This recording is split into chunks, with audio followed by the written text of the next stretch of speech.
Hello everybody, this is Mr. Alberto23. Today I'm going to be explaining the All Dungeons No Manual Super Swim route for the Windmaker HD any percent speedrun. This is on the Wii U. And this route, the reason that I highly recommend this for runners is that it is very, very easy. And the route that I'm going to show you is not even the optimal route. I'm going to be eliminating the vast majority of difficult strategies. The goal is just to get you through the game, so that for people that are complaining that the game is hard, this is the easiest route that performs glitches that exists. If you want an easier run than this, you have to run glitchless. But this basically removes all of the hard glitches. Today, I'm not going to be explaining any of the very difficult ones. I'm just going to be getting you through the game with hopefully as few hiccups as possible. I'm in Italian. Italian is the fastest language, but you need a PAL Wii U and a PAL version of the game, which is like the European version, to run Italian. Otherwise, the second fastest language is Spanish. So Italian or Spanish are available on every Wii U in existence. If you have a Japanese Wii U, I'm not 100% sure if you can run Spanish or Italian. At that point, I think you do have to homebrew, now that I think about it. So I'm alternating between A and B to mash through this text. That works for most texts in the game. There are times where it's faster to hold B and mash A. But if you don't want to learn which is faster, just mash A and B for every text. Alright, so when we gain control here, we're going to turn away from Errol and side hop twice off the lookout tower. So that will get us into the water. That's faster than going on land. And we're going to go ahead and roll to Grandma's house. So rolling is the fastest way to move. So just pressing A to roll over and over again, that's the fastest way to move on land. Until later, when we have an item sliding, which is way faster. So we're going to go ahead and go to Grandma, open the door. We're going to climb up this ladder. For ladders in general in this game, you want to release the stick and then hold it again. That's not, like basically right when you're done climbing the ladder. The reason is that there's something called analog glitch, where if you turn the camera, it won't actually turn Link.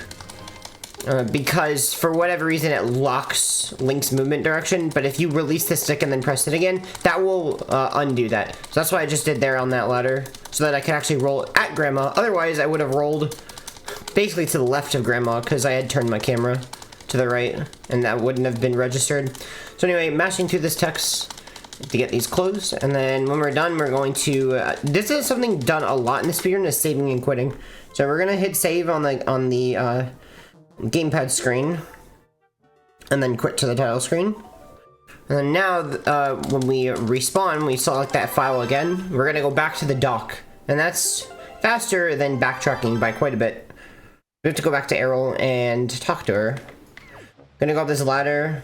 Same thing I mentioned before, so like I have to turn the camera to the left here, right? So when I get to the top of the ladder, he's about done. I'm gonna release the stick and then hold up again. There we go. And that allows me to roll to Errol. There's a lot of little optimizations throughout this run. I'm not going to be really explaining them, but if you're interested in learning about them, just try copying what I'm going to do. But for the sake of time and because this is a pretty long run, for the sake of time, I'm not really going to be explaining them. I'm just going to be doing them. I'm really just going to be explaining the major important things that you have to learn to get through the run. Alright, so we're going to aim at this bird, zoom all the way in, and then we're going to aim up. And we're going to watch this cutscene. I'm going to be, in general, fast-forwarding through cutscenes. So, I mean, this one's kind of short, so, you know, it doesn't really matter. But, in general, the really long cutscenes, I'm just going to fast-forward through them, because there's not really anything going on. So that this tutorial doesn't end up being, like, 5-6 hours.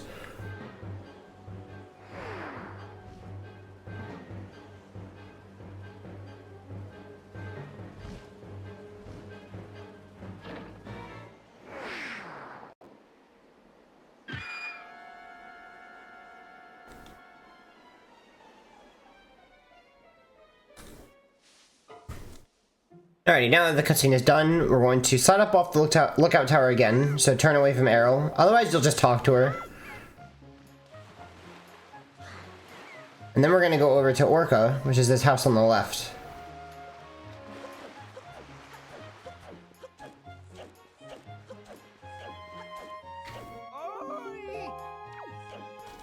Alright. And then we're going to talk to Orca and do the sword game. In general, for Orca's sword game, it's faster for the third and fourth hit. So you're just going to be mashing B. For the third hit, you want to hold nothing, and the fourth hit, you want to hold towards Orca for all of these. So for the first one, it's neutral slash.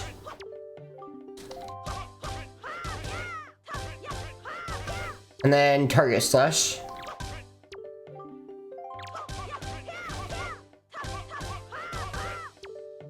And then hold forward. And then spin attack, so spin the stick and press B. And then parries, but just target and press A when that comes up. And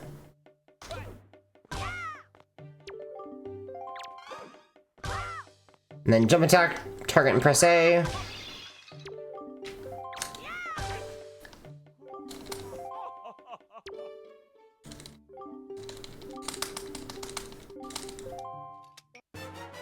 Alright, so we've gotten the sword.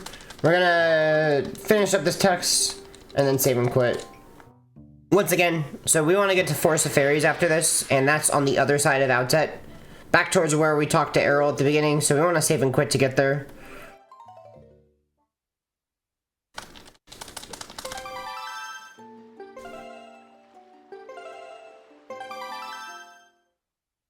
Alright, so we're gonna be heading our way over up this slope.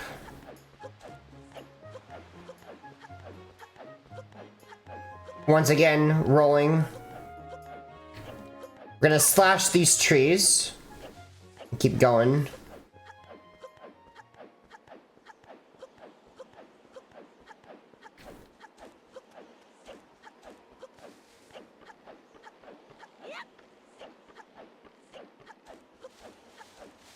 And enter Forest of Fairies. So, the only thing that's kind of special in Forest of Fairies is that you can get this red rupee. You want to get it because we need it to buy this hill. And to do that, we're going to spin attack this log right in the middle. And then side hop. Like this. And that basically makes this guy come towards you so that when you go up this log, he doesn't aggro you.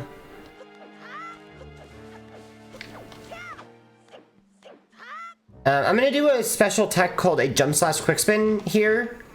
Basically, it's spinning the stick after jump slashing. It's a fast way to deal with these guys. Like that. And then you can get some of these rupees if you have time.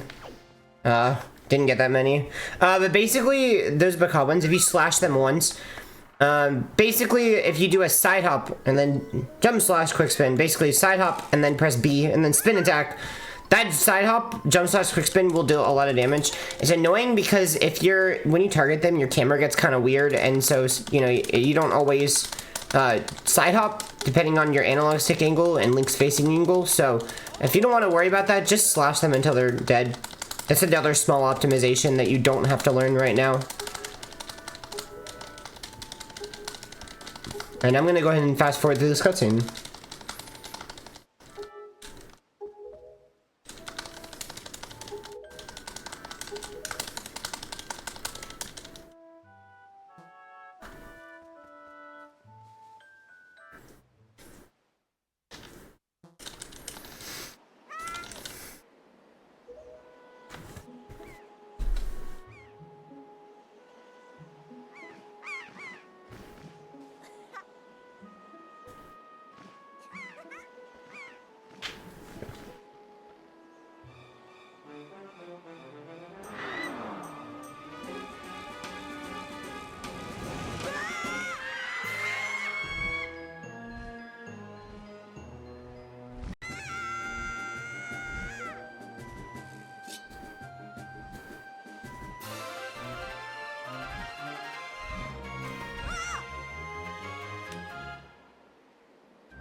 Alrighty, so now we're gonna go ahead and head back over to Grandma. Instead of slashing these trees, you can jump a slash onto this deck right here.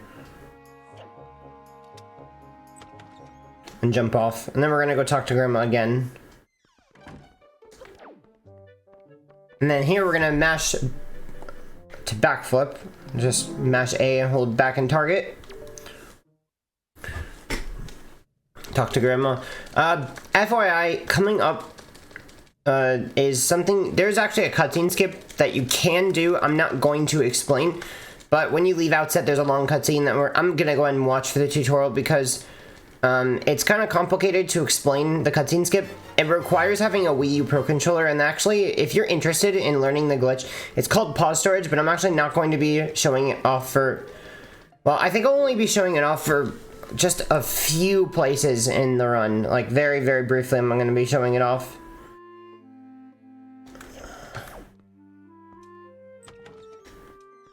But basically, if you're interested, you can actually skip this cutscene we're about to watch. So I'm not going to be explaining it in this video just for the sake of time and ease of the tutorial. For now, I'm just going to be talking to Tetra and watching the cutscene normally. But if you're interested, definitely check out my other videos. I'll have a link in the description how to skip this cutscene and many others. So I'm going to go ahead and fast forward through this cutscene.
Alright, now the cutscene's over, we're going to turn around and jump off here and open this door. For this next movement, you just want to hold target and mash A. When you grab the ledge and fall, you can hold A, or forward to get a landing roll. But to grab that ledge, you have to not be holding the stick direction, otherwise you'll jump. To kind of like roll off the ledge. And that's true for rolling off ledges in general. So, if you want to roll off a ledge and you don't want to jump, just release the stick before Link leaves the ledge, and then he'll just fall and grab it. And then you can press A again to let go.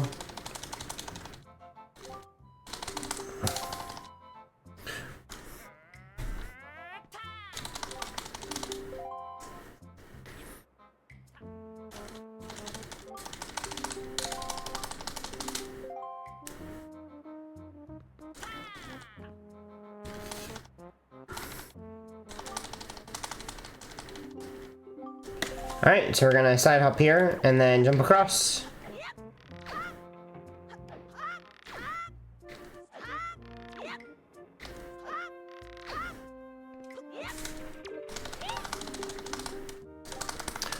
And if you fail that, you can just, just climb back up the ladder.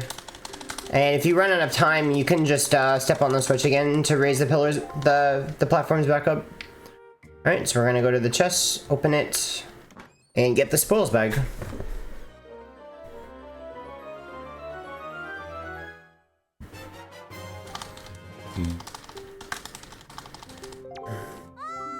Alright, and then we're gonna save and quit. That's faster than leaving normally. Because now we need to get back to outside since we have arrived at Forsaken Fortress.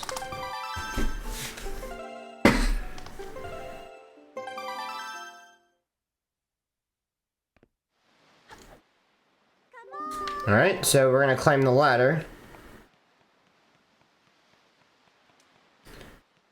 So, when you spawn in, these lights are on a cycle. So, you want to make sure that you have decent movement to have consistent light cycle. So, you can't really goof off in this area, or else the lights will be different. But if you do everything the same, the lights will always be the same. If that makes any sense. So you should kind of get used to how the lights feel when you go through this area pretty well with Spanish or Italian text. It'll be pretty much the same every time. Because there's not really much that you can mess up in this part of time to change the light cycle.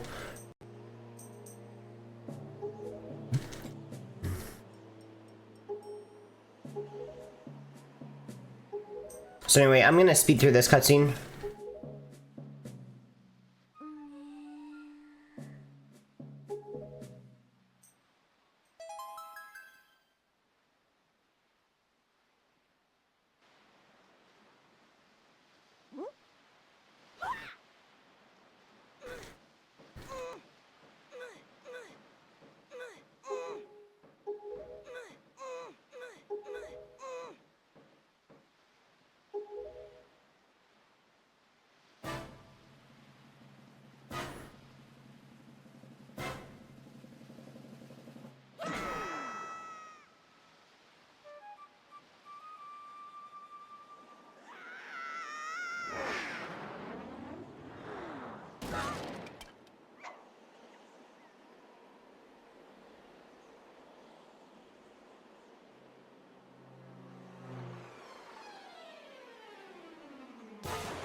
Alright, when this cutscene is over, you want to hold upright and mash A to roll.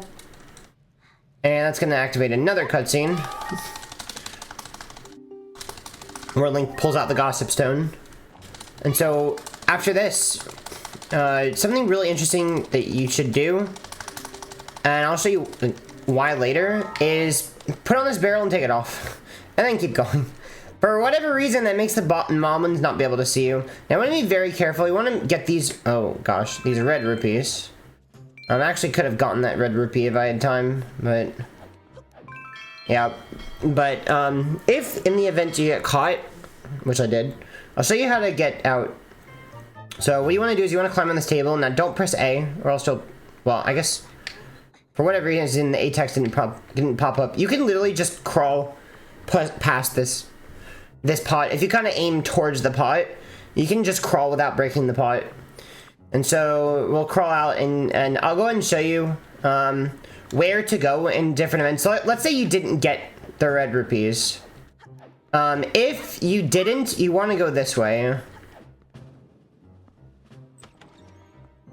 You want to go this way, and then actually you'll be right here, which is, as you see, where we are. So let's say I didn't get the red rupees.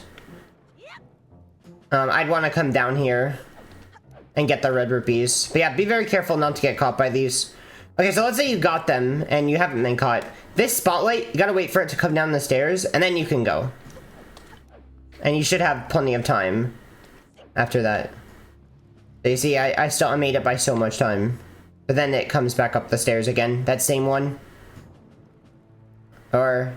Yeah, that's the same one that went back up the stairs. So anyway, let's say you got caught and you did have the rupees. I'm going to show you where we need to go next. So, the easiest and slowest way to get to the next place, we want to get to the next searchlight. So, I'm actually going to go back through that door that I just came out. And so, let's say you got caught and you have the red rupees. You can actually go through this door instead. That's actually the fastest thing you want to do, because this is where we want to go. We want to go in this hallway and go up this ladder right here, because that's this searchlight we have to take out. Now, let's say you didn't get... So, yeah, this is where you want to end up. Now, let's say... Now, I'm back here. Let's say you didn't get caught And you don't want to go through those two doors, because that's the easiest thing, yes. But I'm going to go on and show you how you can skip going through those two doors, because it's 2 loading zones. And you can actually skip both of the loading zones. I'm going to show you. So what you can instead do, and this is the easiest way to skip this, you can just jump from here, but it's pretty precise. Another thing you can do is you can just aim this way, hold target, hold back, and then after you fall, hold forward. And you'll grab the ledge. And now we're back here, and we can go ahead and go up this ladder.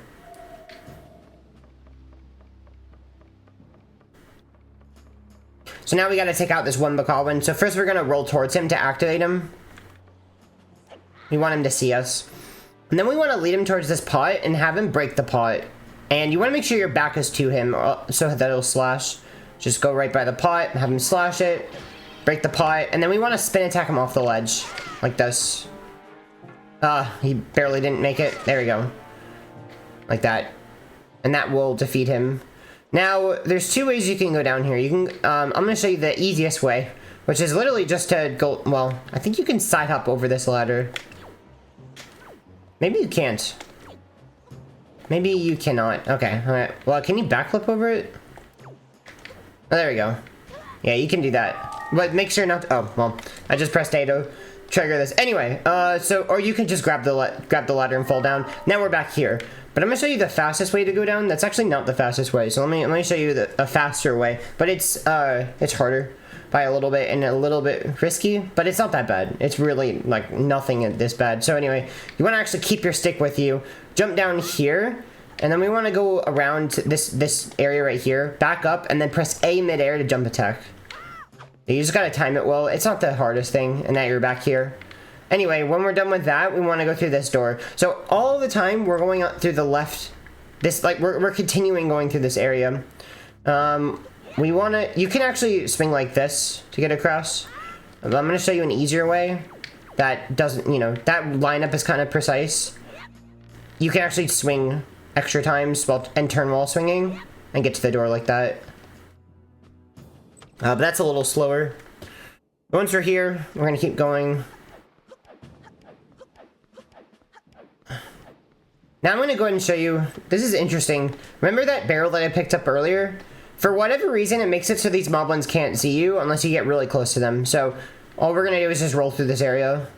And for whatever reason, they can't see you. I don't know why. I really don't know why, but that makes that really, really easy to do. Okay, and then this next area, from my experience, this moblin can still see me, even though I did that barrel glitch. So I'm going to go ahead and show you what I recommend for getting past him. But it still involves a barrel, so go ahead and pick up this barrel, and then go over to this corner, and then as soon as he sees you, stop moving.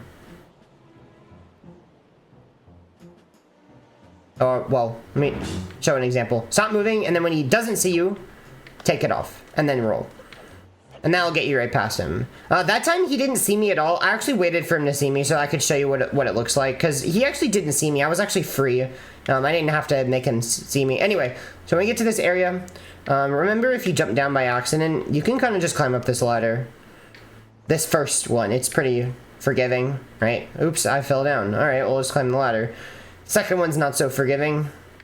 So, but anyway, for doing this, you want to hold A and then just mash the stick. For whatever reason, you move faster if you mash the stick sideways. It's like flick over and over again, left. All right, and this next one, you want to be pretty careful. I'll show you what happens if you jump off.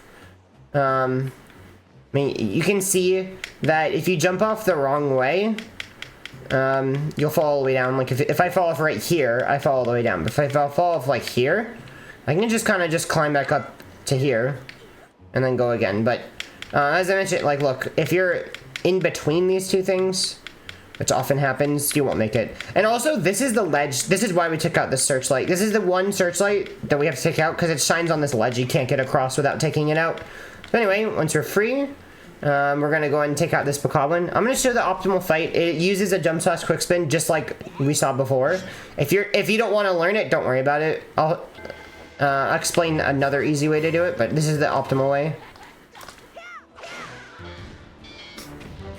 So anyway, that's the optimal way to do the fight. You can actually get a backflip here. Oh, I didn't really get it.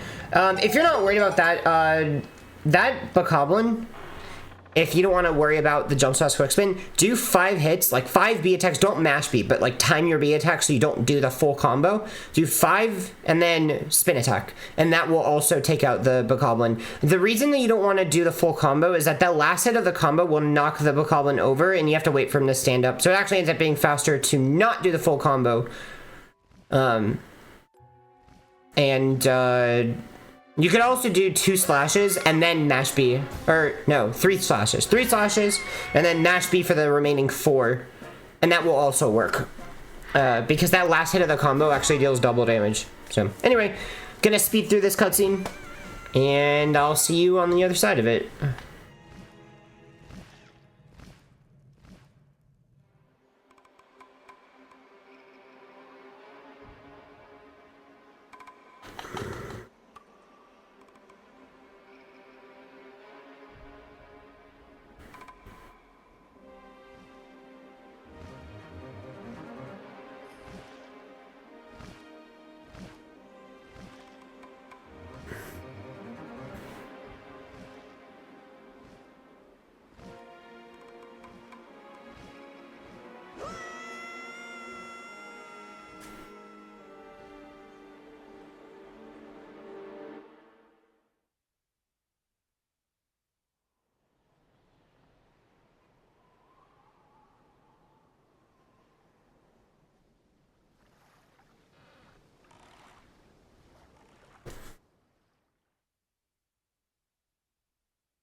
Alright, so now that we've watched this cutscene, the goal is to get 80 rupees in by the sale.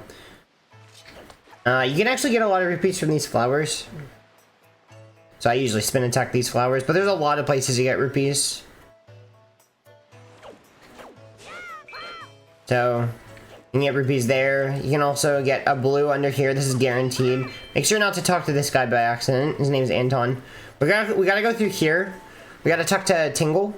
The fastest way to get onto the switch is side hop twice to the left. You have to talk to Tingle first, because you can't buy the sale in this game unless you've talked to Tingle first.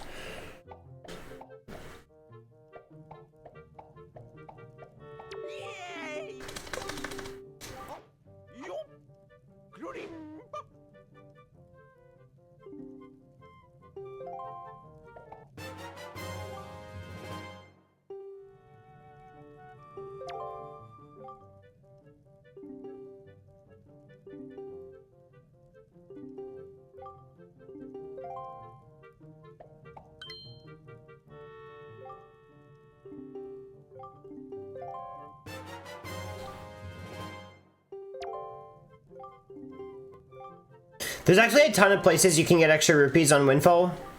I'm not gonna really be... Well, I'll show one place. Anyway, mash A and then mash B to get rid of this text. There's a blue rupee under Tingle's bed over there. You have to crawl to get under. You can do that. I don't need it. If you're really, really low on rupees, I'll show you one place you can go. But anyway, you can get blue under here. Again, go back up. You can also get a blue over here. You can get one over here. You can get one there. If you're super duper low, this is what you can do.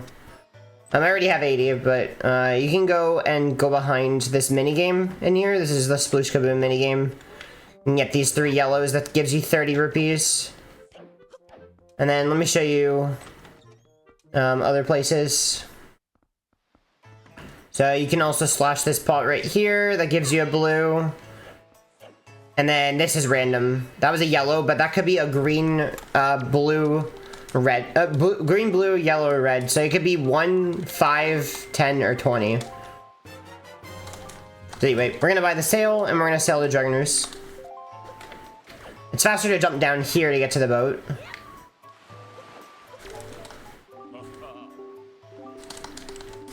We're gonna talk to the boat and sail over to Dragon Roost.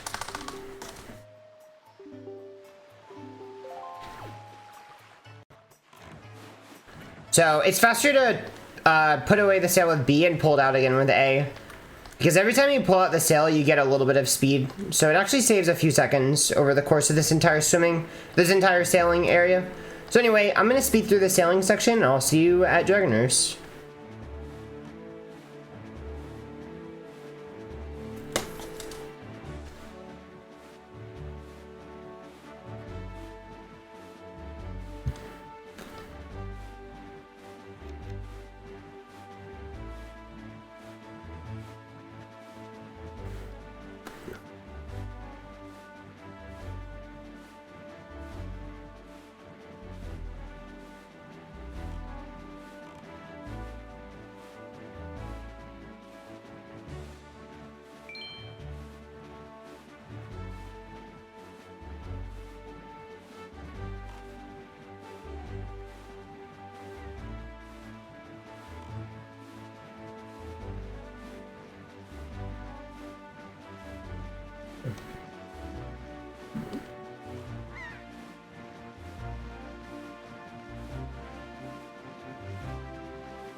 Alrighty, so we are continuing after getting the Windmaker. We need to enter the interior of Dragon Roost. You can actually skip bombing all these rocks. Just come up to this side right here. What you're gonna do it is side hop onto this rock. You want to do it at an angle, like aiming to the right. Don't be up against the wall, otherwise you'll sidle. So you want to be side hop and then roll off to the right. That'll allow you to grab this sledge. Now we can just take this rock, this bomb, put it down with R, bomb the boulder, and now we can get up here whenever the heck we want.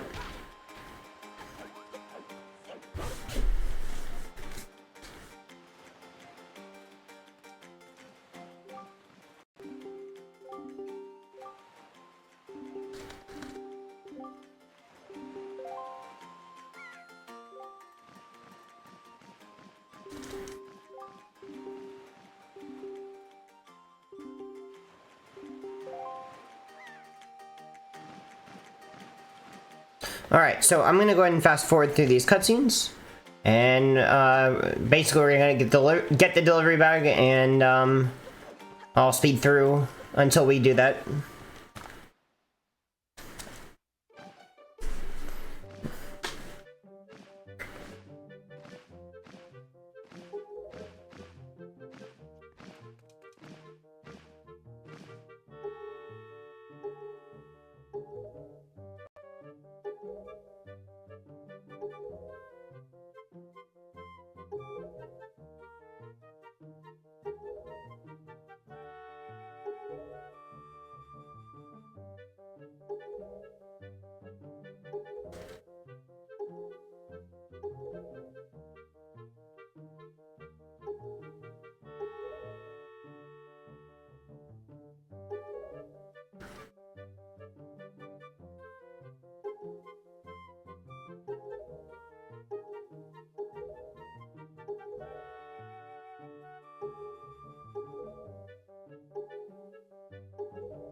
Alright, so we are done watching this cutscene. We're gonna go ahead to Medley.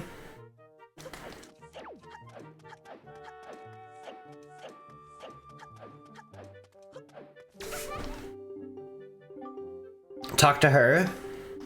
She's gonna give us a letter.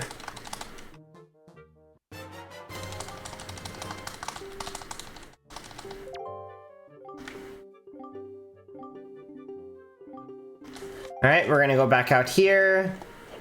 Fall off this ledge. Equip the letter. And we're gonna go to Kamali and give it to him. Nothing crazy here.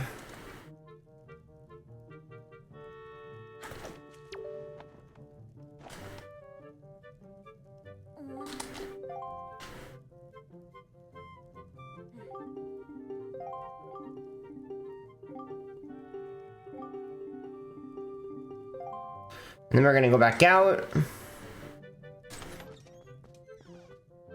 then something interesting about these stairs over here.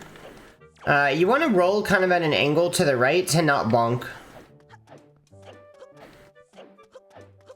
And then this next area is, the whole thing's on a timer, so how fast your movement is matters to make the wind cycle.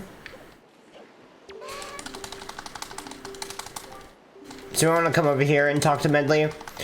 And basically, if you're on Italian, this text is way faster. So if you're on Italian, you can beat the wind cycle, where basically you have to have the wind be going towards the ledge when you throw Medley. But if you're on Spanish, you have to immediately throw her. You have to have good movement and throw her immediately to make the wind cycle. But with Italian, it's pretty easy. As you see, I'm actually going to beat the wind cycle, and I have to wait a little bit for the wind to go forwards. Like that. Throw at the ledge. Just make sure the wind's going towards the ledge when you throw her.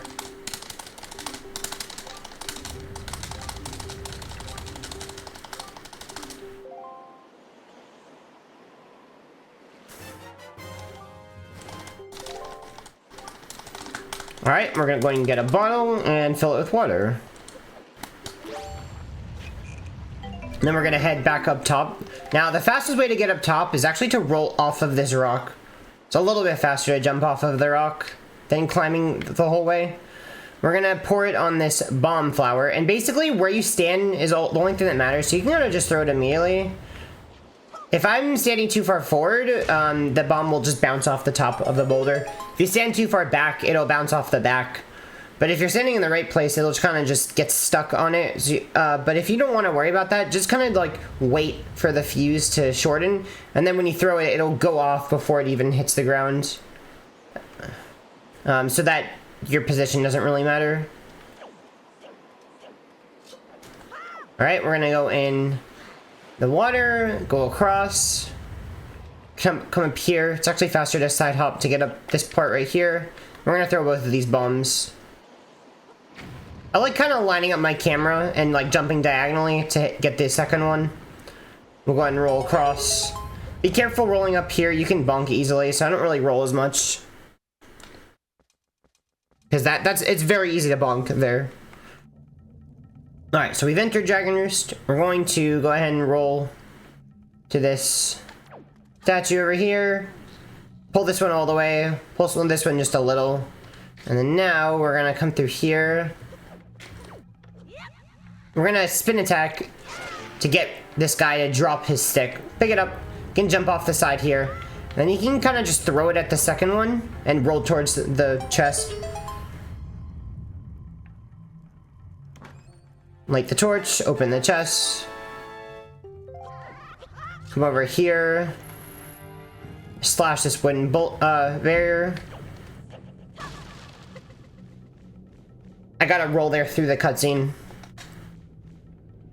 I'm gonna come over here. You can jump slash down here. Just make sure, oh, well, you can do that as well. Just make sure you don't, like, jump off and fall into the lava. You don't have to pull that, that block all the way. Just pull it once. And then here's something you can do is that after you throw the bomb, you can roll through the boulder like this. Like, if you time it correctly, you can roll during the cutscene. Now we're just gonna turn the camera directly to the right and throw the pot. And that'll skip a cutscene of you going onto the pot. Climb up to here, wait for the chew, and then go. Otherwise, it'll hit you as you're climbing. Same thing for this guy. Disarm him. You can just do a spin attack. Pick up this, and you can actually throw it with B. So you don't have to run all the way up to this, and then throw it at the second one. Come over here. Open the chest. Roll over here, open the door, and then here I actually recommend take this pot and throw it at that. Now, if you don't want to worry about that, you can spin attack like this. But I recommend throwing the pot at the wall to hit the bomb. I find it easier, but you can do the spin attack as well. Come over here, spin attack this guy. Pick up the stick, throw it. You can actually side hop here to get onto the switch. Come over here. Then what I want to do here is you can roll off to the side and then kind of make this wide turn to the left so that the guy he can't hit you if you do a wide turn. I don't really know why.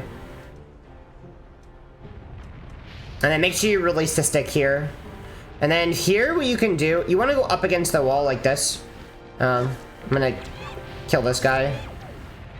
And I'll show you with this guy not here. You want to kind of roll like this.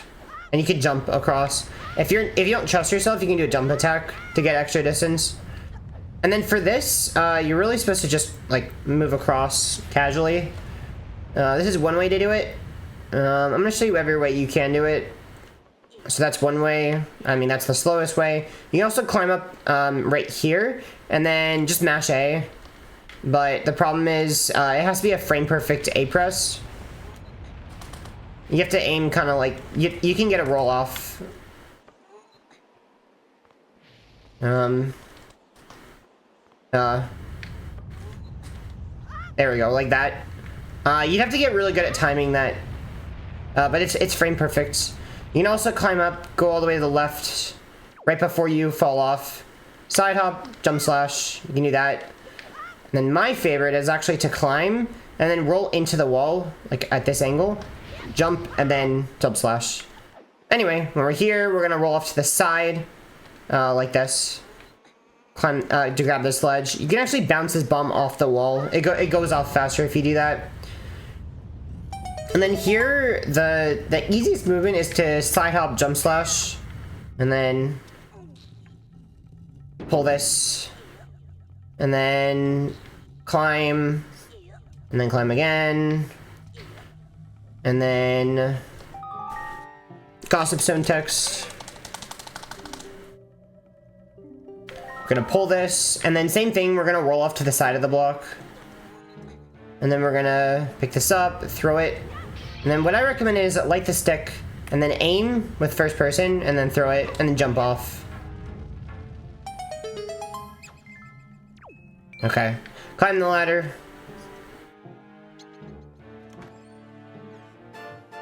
And then jump off. Just kind of go to the side of the ladder. And then we can roll off to the side again. And then here, these first 2 sets of steps, you can roll up. But the next step, you'll bonk. So, you can't roll up these. Slash the bird, like just target and slash the bird to get the key. Be very careful, don't jump down here. It's very easy to jump down. We're gonna slash this stick pot, pick it up, light it. Come over here, light this over here. Then we're gonna light the first one, throw the second one, and roll. Open the door, come across here. I'm gonna show you how to do this next room optimally. If you don't want to worry about it, just slash these guys until they're dead. But you can do a jump slash quick pin on this guy. Just target him, press A, and spin the stick. Get that guy, bonk this wall, hit both of them once, and then side hop jump slash quick spin. You can also jump a slash onto that table and jump to the ladder from there. It's a very small optimization. All right, this room is kind of tricky. You want to get this pot, and for whatever reason, you want to go jump at this guy, and then when he attacks you, run around to his right, throw the pot. You have to go around to the right. I don't know why, but it's easier if you go around to the right. All right, we're going to make sure that we get that pot first, and then we're gonna get this other one, and then roll. As soon as the bomb goes off, make sure you've gotten that war pot. It's very, very, very important. If you forget that war pot, and then you like do this next area and then don't remember to come back, you will lose a lot of time. It's like 3 minutes or something. For whatever reason, it's really dumb to, well, you can bonk here. Yeah, you can bonk at the beginning of these stairs. So like, you can kind of just go up for a good bit and then start rolling. Alright, I'm going to show you an optimal fight here, but again, don't worry about it if you don't want to learn it.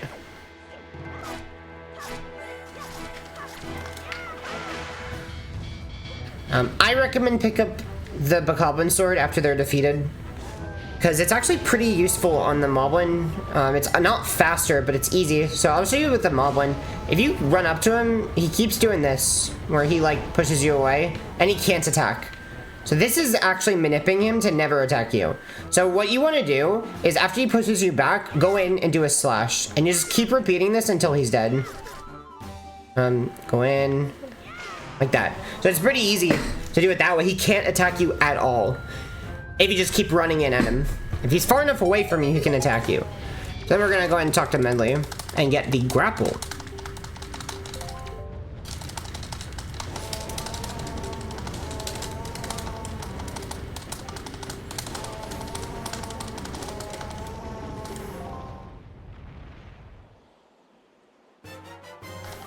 Alright, so now that we've gotten the grapple, the run's going to change quite a bit because the grapple allows us to perform the most powerful glitch in the entire game, which is the item slide. So go ahead and equip your grapple, save and quit.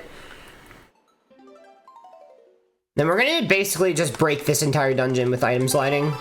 So item sliding is a very powerful glitch. It requires a first-person item. So the grapple, the boomerang, the bow, and the hookshot you can do it with. The way to perform an item slide, so we're going to aim here. I'm going to hold forward, pause, and then hold slightly in the opposite direction. It's called the ESS position. If you have the correct position, Link will just zoom. Press A to cancel your speed. If you keep charging for long enough, your game can crash. If you're on a slope and you have enough speed, you can clip on any slope in the entire game. By clip, I mean you can literally go out of bounds and like fall through the floor. So it's really easy to clip and crash the game with item sliding. So just be careful that you press A to cancel. We're gonna go down here. We can item slide to this door as well. So hold forward, pause, slightly down, unpause. Open this door. Now we're gonna do an item slide to get all the way to this, all the way across here. So what we're gonna do a backwards item slide. So you can do an item slide in any direction, forwards, backwards, sideways, you name it. And when you do this item slide, just make sure you're going, well, I guess it doesn't exactly matter where you go, but just make sure there's something to your left. Like there, this is to my left. This is to my left for this target slash. Because when you do a target slash, before slashing, he'll go left. I'll show you what I mean. So if you do an item slide, I'm gonna do a backwards item slide. So I'm gonna hold down, pause, and then hold slightly up. I'm gonna do a backwards item slide. If I press target, Link goes to the left. See that? It shoots him to the left. So that's why you gotta make sure there's something to your left. That's why I'm gonna be up against this door frame so that we go into this corner right here. You need, like, a corner is really useful for any target slash. So I'm gonna do the item slide, and then how much speed you need, it's hard to explain, but when you gain speed, the longer you're in first person, the more speed you gain. So like I'm gaining a ton of speed. I can go ahead and show my speed value for this to give you an example. So you'll see how you gain. The longer I'm in first person, the more speed I gain. See that? Gain more and more and more speed. But when you press target and you go into third person, you stop gaining speed. So that's very useful. And then, you know, if I press A, I cancel my speed to go down to 0. So anyway, we're gonna item slide into this corner, and then when you feel like you have enough speed, you kind of gotta get a good feel for it. You have to have enough speed to go all the way across this room. You're gonna hold up and then press target while holding up. Now all you have to do is press B while holding those two buttons. So while holding target and up, just press B. You go all the way across to the other side. So anyway, make sure you're holding fully up on the stick when you're holding target. And then you'll go all the way across, and now we can grapple this. And you can actually get off the grapple during this cutscene if you smash A. I didn't really get it, but it's a 1-frame window. Anyway, if you don't get it, just kind of get off. Go to here. And we'll grapple across here. I think you can actually get a turn. Yeah, you can do this. We're gonna come over here. Grapple here. And then for this magtail, actually you want to just awkwardly wait. Don't get too close to the magtail at the start. Wait for it to fully get out of the lava and move a bit across the room. And now what we're going to do is we're just going to slash it. You can jump slash it as well, but there we go. Gonna pick it up. I like going to first person when I put this thing on the Switch because you can't actually jump up on the Switch like this when you're in first person. But if you accidentally do that, just press B to drop it. But you can also press R to put it down in first person, so either one. Alright, so once we've gotten this, we're going to save and quit.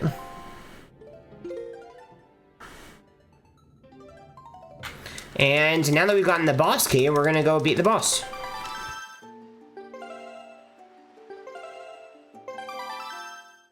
So I'm just gonna show you more item sliding. Go down here. Item slide over here. And then we can side hop into this pot. Go into it. Grapple across. And then we can just item slide up. So hold forward, pause, slightly down. Press A, open the door. So item sliding replaces a lot of movement. And if you really want to get into the nitty gritties, item sliding is used everywhere. You can side hop, pull grapple. Side hopping is the fastest way to initiate this cutscene. But yeah, definitely if you're interested in getting really, really good at this game, just know that you're going to be item sliding hundreds of times throughout the run. Because it is that powerful. So anyway, this is Goma. I'm going to go ahead and just fight Goma. So just grapple the tail. And then let go when you're at the other side. And for this fight, there's a lot of particle effects. So whenever there's like these big flame things, I'll show you. I'll show you. If you just aim here, there's a lot of lag. Like, look at all this lag. There's a lot of lag. So to prevent this lag, you want to look away. So I'll show you for the next one what I mean.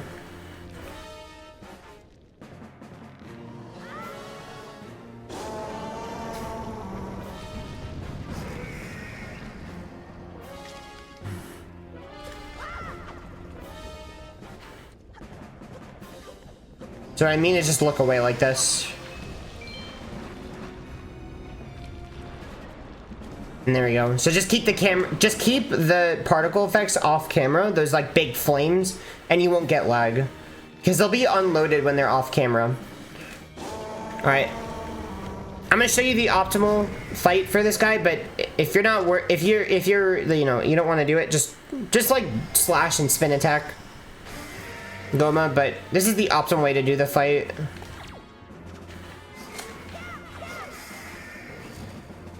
But yeah, just target him, grapple, and slash him until he's dead, basically. Or she. I think Goma's a she. Anyway. All right, so that is Goma. If you are worried about health, you can get the heart container at the end of this fight.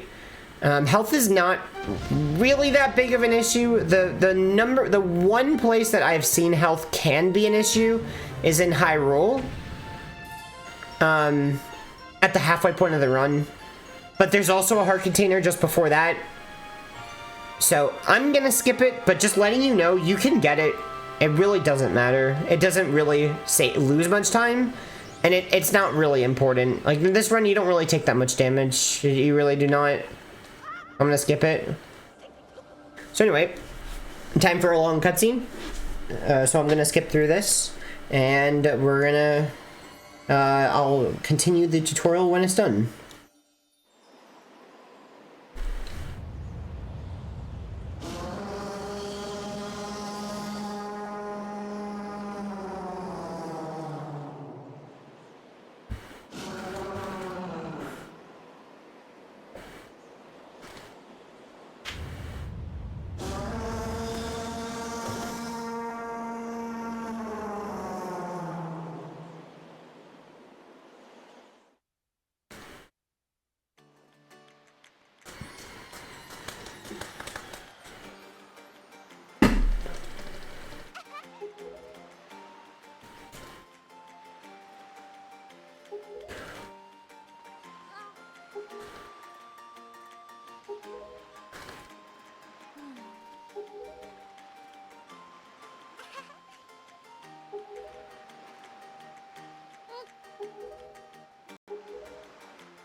Alright, so now that this cutscene is over, we're gonna go ahead and get the Wind's Requiem. This is skippable. We can actually do a little item slide to get across here. So yeah, this is skippable right here, the Wind's Requiem. But for the sake of the ease of this run, I recommend get it. But yeah, this is completely skippable. It just makes a bunch of things easier to do.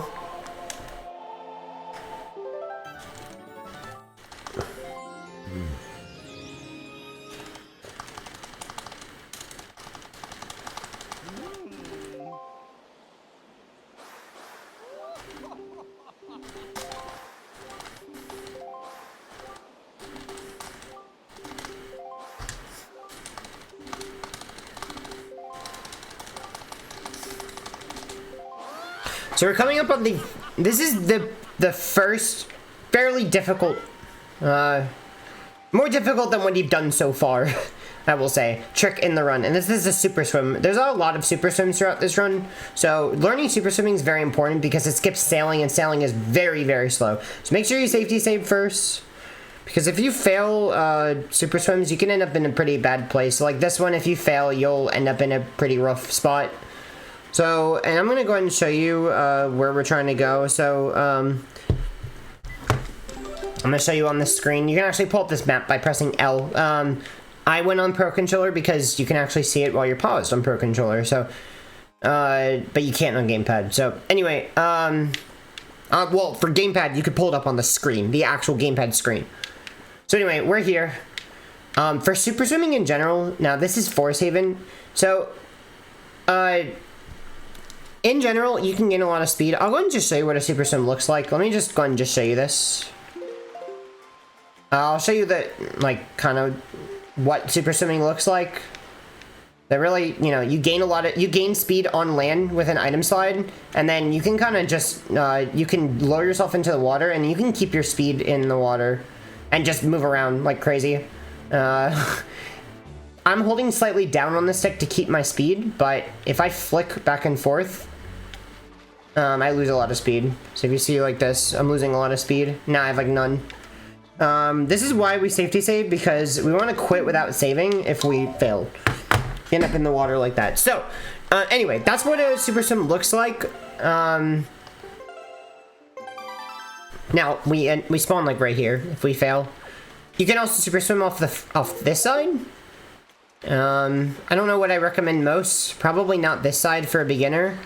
This side is more consistent though, but it's harder because you have to go against this wall.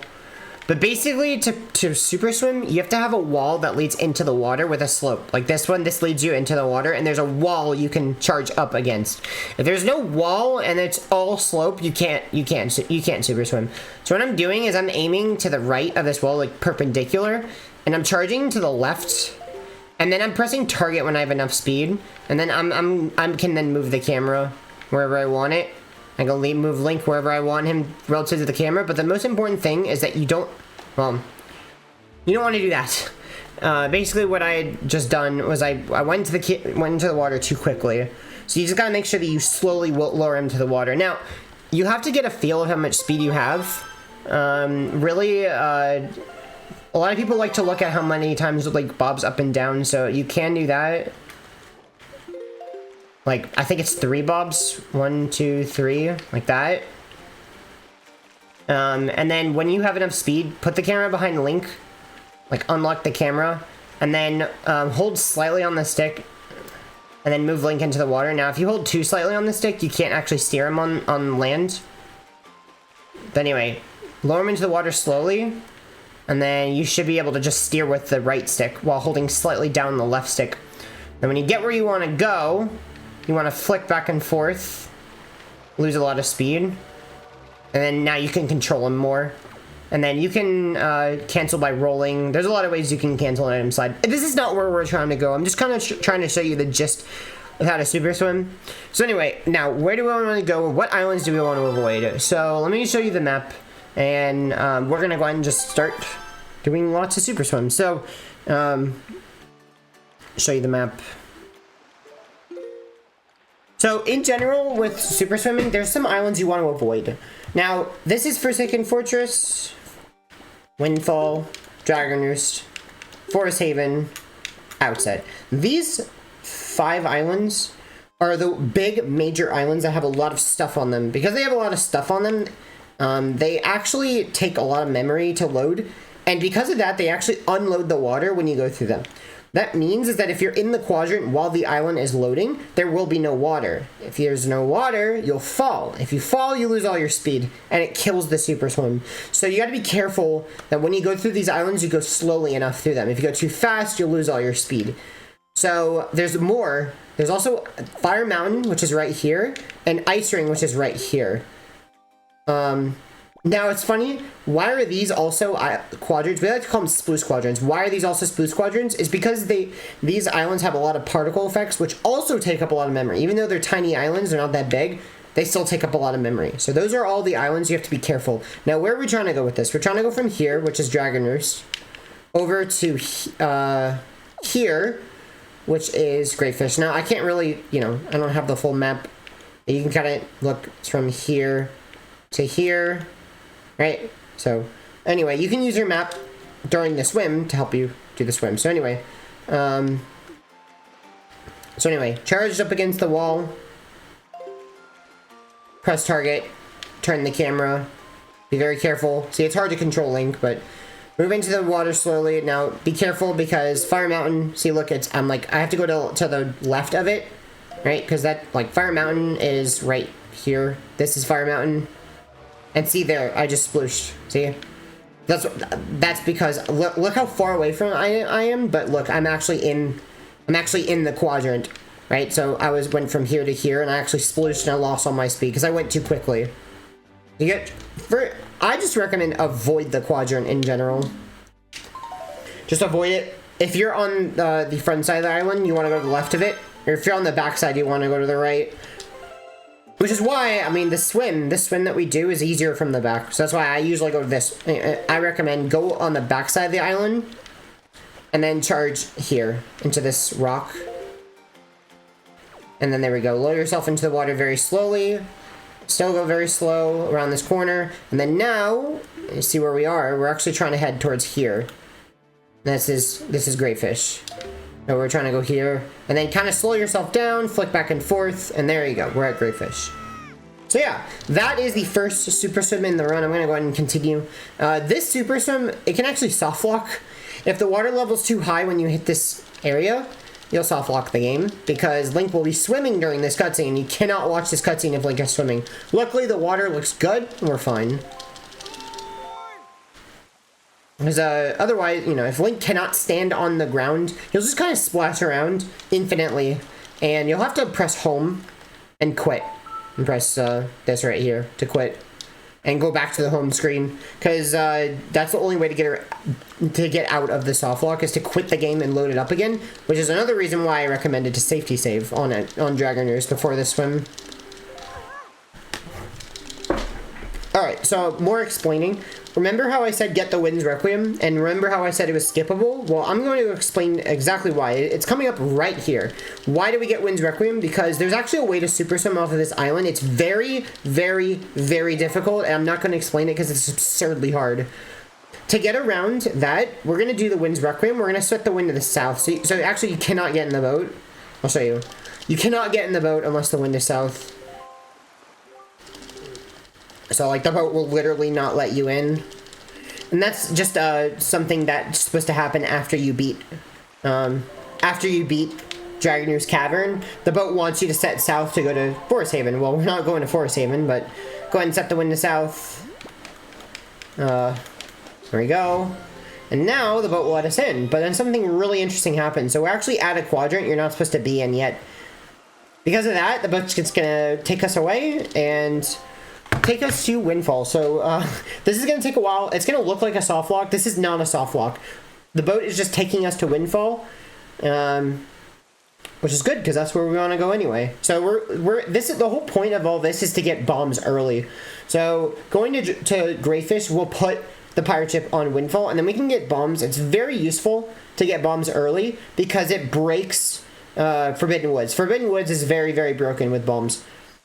So anyway, this I'm going to speed up through until the boat takes us to Windfall.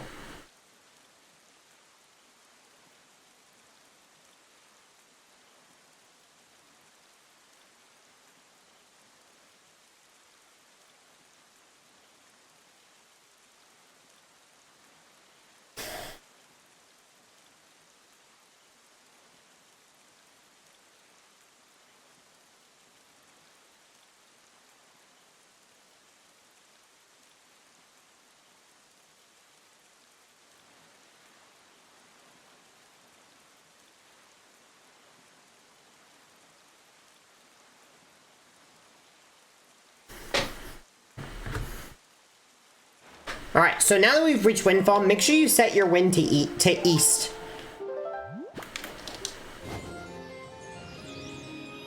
And then we're going to keep going. Even though we're setting the wind east, we're actually going to be sailing northeast. But don't worry about it. You can still get pretty good sailing speed.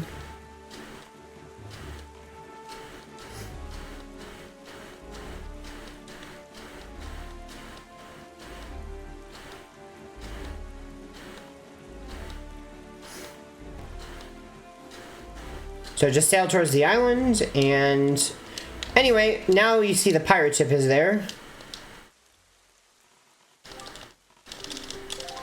And so you can actually skip the password here. I can show what it looks like. You're supposed to get the password, but I'll show what it looks like. You can actually get past this door. It's very hard though.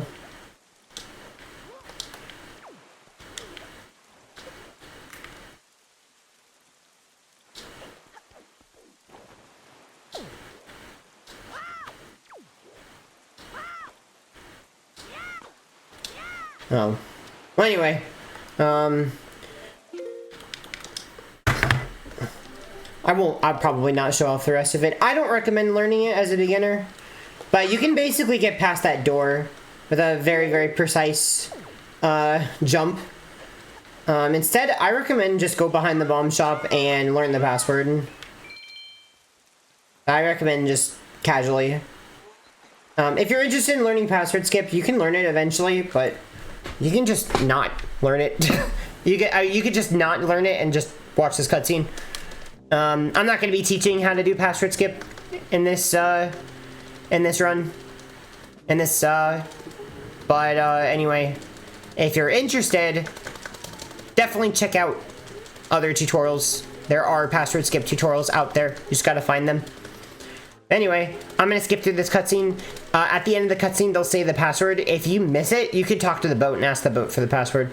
So anyway, gonna speed through this.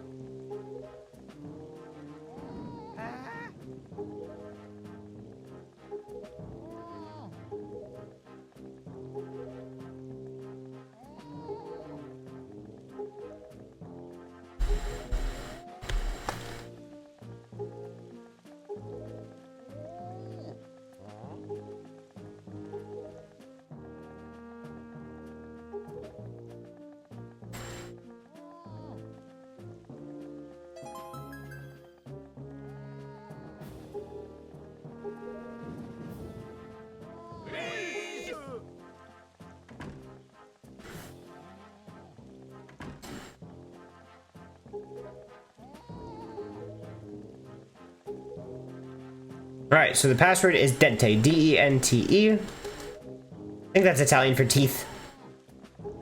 Alright, so when this cutscene is over, going to just roll to the door. So we're going to jump down.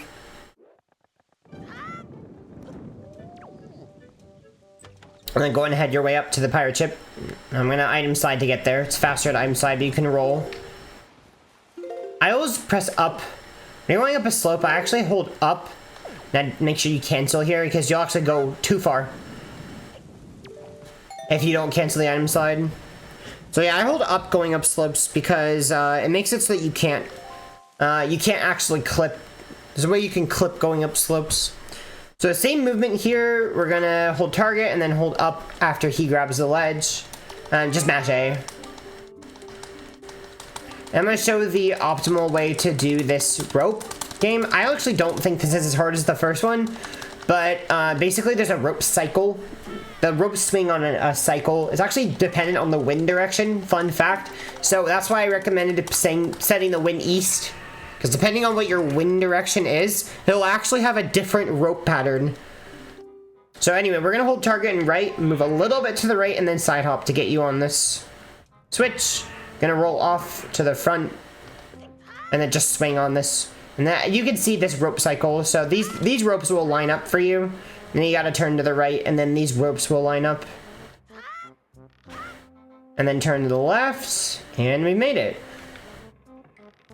Let's say you fall down. I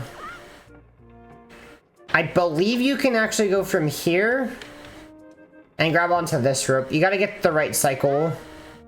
Like that. And then another thing, you can actually jump onto this rope. Those are shortcuts you can do, so you don't have to go all the way back to the start. And there we go.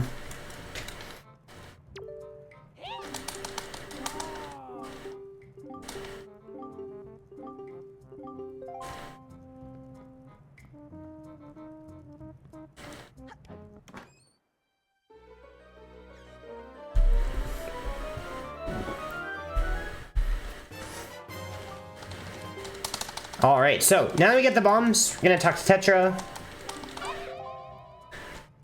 So, we have gotten the bombs early, very, very early. Unfortunately, because of this, we're not gonna be able to see for the next 2 super swims.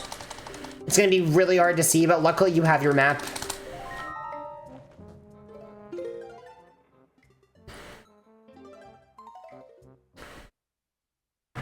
So save and quit leaves the pirate ship faster. And then here, we're gonna super swim from, I'll show you, from here, Windfall, to literally where it says right here, Forest Haven. We're gonna finally go where it wants us to go. Now, this is pretty much a straight shot. There's not really any sluice quadrants along the way, but I want to show you that it's actually in this direction. It's around here. So if you're going into the water here, and then you're swimming in this direction, you gotta turn yourself all the way around, right? So it's kind of annoying to do that. I'll show you another way to do this. But anyway, you can kind of just item slide into this corner, get a lot of speed. Then what you can do is slowly lower yourself into the water, and then turn the camera all the way around when you enter the water, and then hold target, and then hold down, and then you can actually just swim that direction. So now as you see, we're headed, we gotta turn to the right a little bit. See that? Now we're going the right direction. Oh, we went too far to the right. Okay. And then here, you can actually, you don't need to slow down really when you go into this island. Just make sure you aim at the island on the left. So, make sure you aim at the island on the left, because the island on the right will not spawn this cutscene. It's only that there's like the two islands, the Forest Haven and Forbidden Woods. You want to aim towards Forest Haven, not Forbidden Woods. And so there we go. So now we are at Forest Haven. And then, you can actually jump off to the side to grab this. And then I'm going to show you how to clip. You actually, like, you know, what you're supposed to do, I mean, casually, you're supposed to go up top. And you're supposed to, like, grapple over here. But this guy got me instead. But anyway, you get the point. That's what you're supposed to do. But you can skip that in a few ways. Basically, there's a clip. You can kind of just, you can clip to get, like, past all this. I'll show you what it looks like. We can item slide backwards into this wall and then hold down to convert to positive speed. And then turn around. And then what you want to do is aim to the right. You don't want to go too far left. Aim to the right. And then eventually you get to this point right here where you can actually go in the loading zone. I'm actually behind the loading zone right now. But you can kind of just go in like that. That is the simplest way to skip that. It's hard to get your bearings, but I recommend skipping all that. We can go up here, item slide here, climb here, and actually jump off to the left here, and then item slide around. You can skip this cutscene. This is another skippable cutscene in the run with something called pause storage. I'm not going to show it off because it's quite difficult and involved. Instead, we'll just kill these guys. So bonk this stump right here. So that right here is the best place to bonk, is right here, just to like a little bit to the right, and then just spin attack these guys until they're dead. And charge a spin attack here. Careful not to. Ooh. Okay, good. Try not to pick up those Chew Jellies because you get a cutscene for getting the Chew Jelly. You get like a text box. So I actually was careful not to get it. But you get the point. Just spin attack them until they're dead. And then we're going to go and watch this cutscene instead of skipping it, even though you can skip it. And I will speed through this, and we'll see you when the cutscene's over.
Alright, so now that this long cutscene is over, go ahead and get up these bulbs. So we can item slide to the first bulb.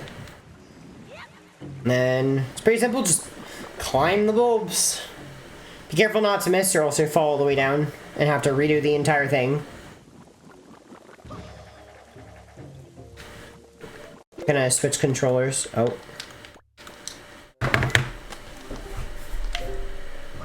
Here, we'll just grapple. Get into this bulb. You can actually skip the last bulb, but I'm not going to be explaining it. It's pretty risky because if you miss it, it's precise, and if you miss it, you fall all the way down. So I recommend just take all the bulbs.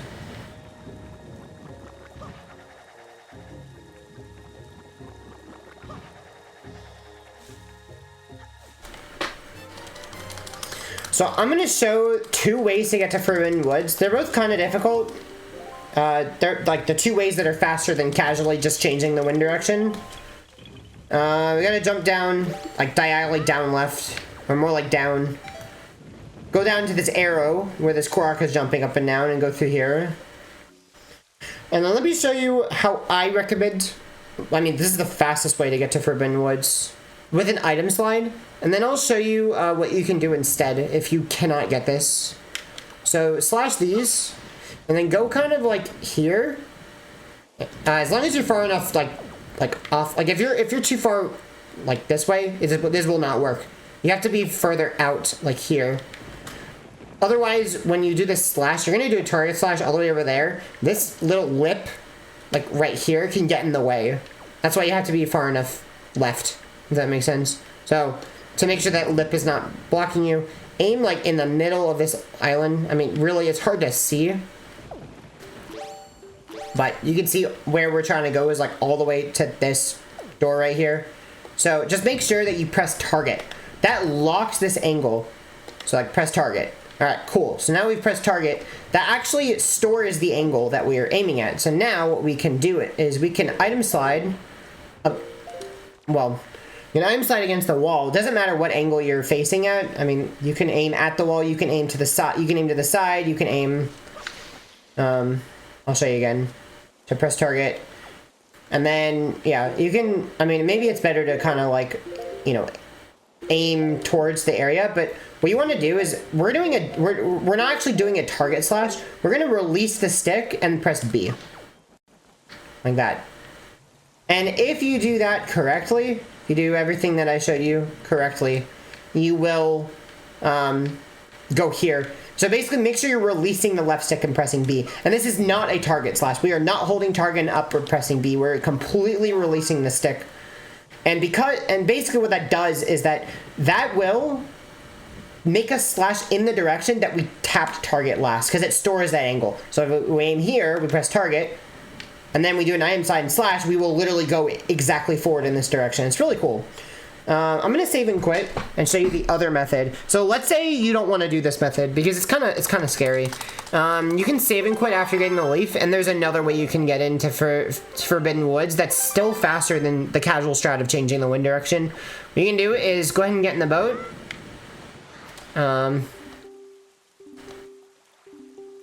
I believe it's northwest wind we need. I'm pretty sure it's northwest wind.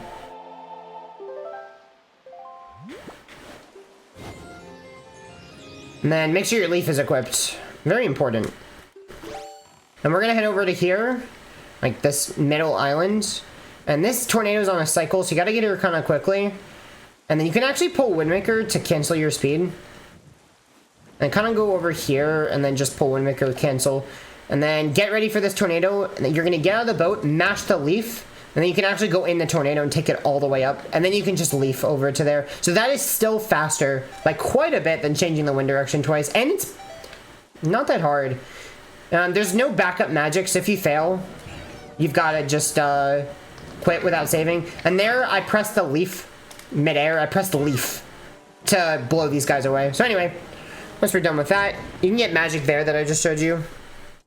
We'll go and head into Forbidden Woods. So anyway, those are the 2 ways to get in. If you can't do that, just do the casual strat. We're gonna pull a bomb and throw it at this flower. Make sure that you're not too close to it. Like, you have to make sure you're far enough away when it goes off. I'm gonna show you how to skip this bulb, so that, like, if you don't want to do this, you can just take this bulb. This is the casual strategy. Take this bulb over here, and then take that up to here. Okay, but let's say you don't want to do casual, because that's lame, right? Why do we want to do really slow things when we can do fast things? So anyway, here's the fast way to do it. Jump in this bulb and go directly there. We're gonna use something called a leaf pump, where we pull leaf, you put it away and pull it again. And if you do that, you can let go and you can grab this ledge. Each leaf pump, like it's basically press A and then leaf very quickly. A leaf, A leaf, A leaf. Like this. You actually maintain height. See, I'm actually maintaining a lot more height because every time you pull out the leaf, you gain a little bit of height. You can do that to actually get to this ledge directly. Just do a few. And then press A to grab the ledge. Head in this. Head over to here. And then there's actually a bomb over here we can pick up. This bomb explodes faster than our regular bombs. So it's faster to use this one. And then we can item slide across here. So item slide backwards. Hold target up. Press B. I have no speed. Let's try this again. Here we go. That's getting the bridge across. And then we can roll around here, or you can just item slide over this. Cancel it. Spin attack this guy. And then we're gonna take the flower through here. Go into this flower. And then bomb this.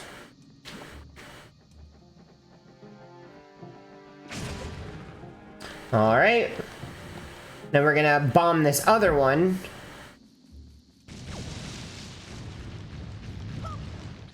Alright. And then this next area is kind of difficult. I'll show you the optimal way to do this. Actually, there's another way you can do a target slash in this game. So, like, because this wall right here, we're not in a corner. So if we target slash, I'll show you what happens if we target slash. We want to get to here, but if you press target, we just fly off the ledge to the left, right? What we can do is we can do something where we press home. So get enough speed, aim, and then press the home button. And now we can hold up target and B, and we won't fly to the left. So that's one way you can get over here. And then you just bomb this. Not only do you want to bomb that, but you also want to take this up to the top. You can do it on the way back. Aim at this, like, sloped part, and it'll actually send the leaf up, and that'll break the warp pot. You do want to break that warp pot. This is all to get the boomerang, by the way.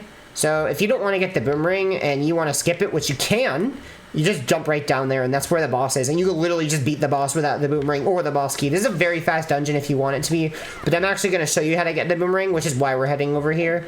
Let's say you don't want to do that target slash. You can kind of just go here, and then leaf onto here, and then just roll around, and now we're here. Same thing.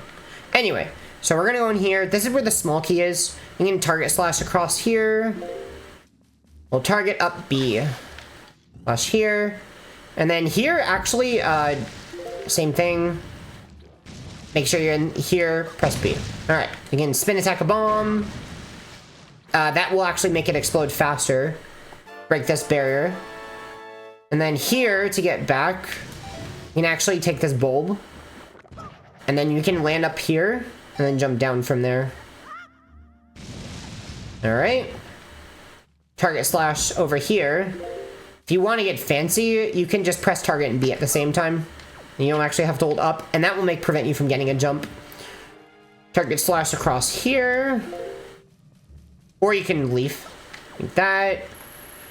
You actually want to take out this first guy. Target him. Blow leaf. And then we can target slash here. So item slide backwards. Hold target and up. B. Then I'm going to go across here. Alright. Here, if you're very fast, you can get into this bulb without this guy hitting you. You can roll as well if you don't want to item slide. Go to this bulb. Take it up. Make sure you go through the door that is not the one that you bomb. The other one has the flower. Don't go through that one. Go through the one that doesn't have flowers on it. Then we're gonna go ahead and beat this boss. So this boss is kind of simple. You literally just leaf him, and then you can only hit him 2 times each time. And then blow leaf again, hit him 2 times, and then jump slash quick spin. So just jump slash spin the stick, jump slash spin the stick, and he's dead. I think you can also make him charge you while you're holding bombs, and that defeats him pretty quickly too. Anyway, gonna open the chest. This is the boomerang. As I've mentioned, this is skippable. It is very difficult to skip this item. It is really difficult, but it is skippable. But I don't recommend skipping it if you're new to the game. It's pretty rough. Because you have to beat Kaladimos without the boomerang, and you also have to open the dark portal later in Ganon's Tower without the boomerang. That's pretty difficult to do. So we're gonna save and quit. After we get the boomerang, go back to the start of the dungeon. And we're gonna go ahead and take the warp pod after this. So that's just right over here. And then we're gonna use the boomerang to cut this flower down. This is to get the boss key. As I've mentioned, you can skip the boss key. I'm gonna show how to get the boss key. You can jump down during this cutscene. But I guess jumped at the wrong time. He doesn't take fall damage here. Yeah, doesn't take any fall damage. We're gonna go down through here. I do not recommend item sliding with boomerang ever. You can take this guy out. He's annoying. We're gonna target slash at this door. Item slide back, hold target, and up. B. Alright. Go here. Now we're gonna go ahead and get the boss key. Can you spin attack these? Yeah, I guess so. You can also boomerang these. I'm just gonna do this casually. You can also alternatively, there's a lot of ways you can skip this flower section. This is the casual way to do this. There we go. Alright, so we'll go over here. Go through here. You can pull a bomb, so press bomb and then A very quickly when opening this door. Just make sure you drop it. And that prevents Link from looking back at the door. And I think you have to go kind of high here. And you can literally just aim up the slope and then item slide to the right, and you should just clip in. And that skips hitting the switches with the boomerang. So it's pretty cool. You can actually clip into this with an item slide. And now we're stuck. Oh no, what do we do? Well, we save and quit. And that puts us back to the start of the dungeon. So, and even if you open the door normally, don't actually leave normally. Like, save and quit still, because it's way faster than backtracking. Way, way, way faster. So once again, we're going to take the warp pot. Now that we have the boss key, I'm actually going to show you how to skip using it, because I don't think skipping using the boss key is that hard. But I'm going to show you just in case you want to try to learn it. Just be careful, because you can crash your game. So anyway, we're going to go ahead and take out these flowers with the boomerang. And this is another example where you can pull bomb and press A at the same time to open this door. It's very slightly faster. You can also use bomb to make these guys just attack you, and the bomb will take them out. Don't actually need to worry about opening these chests. It's useless. And yeah, let me show you how to skip this boss key. So you can crash your game easily on this. Basically, this is the part where you want to item slide right here. See this part? See, this is the door. It's just on the left wall. And you want to be on the very edge, like right here. And when you item slide, you need a positive speed item slide, which, as I've mentioned, you want to be away from the wall. So turn away from the wall, item slide backwards, and then hold down. Now you gotta be careful, because look, if I move the right stick, I steer Link, right? So you gotta make sure that when you steer Link, you're very careful to stay on this exact portion of the wall, which is the very edge of the lily pad right here. Like literally right here.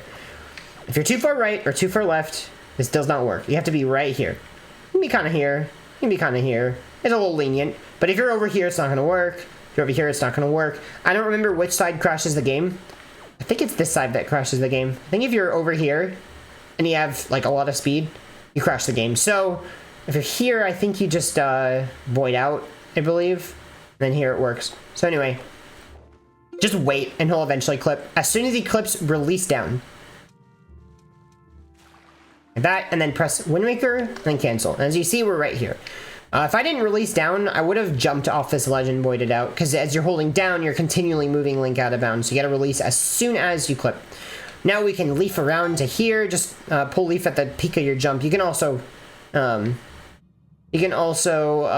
leaf pump. You do have to leaf pump around this part right here, so you have to go around. I recommend holding target when you turn Link, because you can just turn with the stick and you don't have to turn the camera because it automatically turns. So just do a few leaf pumps, go around here, and you can actually jump slash into that loading zone. But anyway, that's how you skip using the boss queue. So if you want to learn that, you can, and then you can skip the part where I use the boss queue.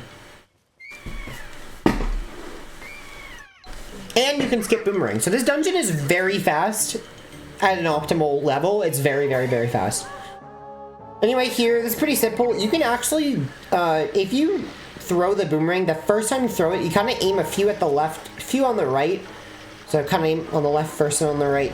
You can actually get the Boomerang to go around the back and hit a lot of these vines, but it's difficult, and I still don't fully understand it to this day.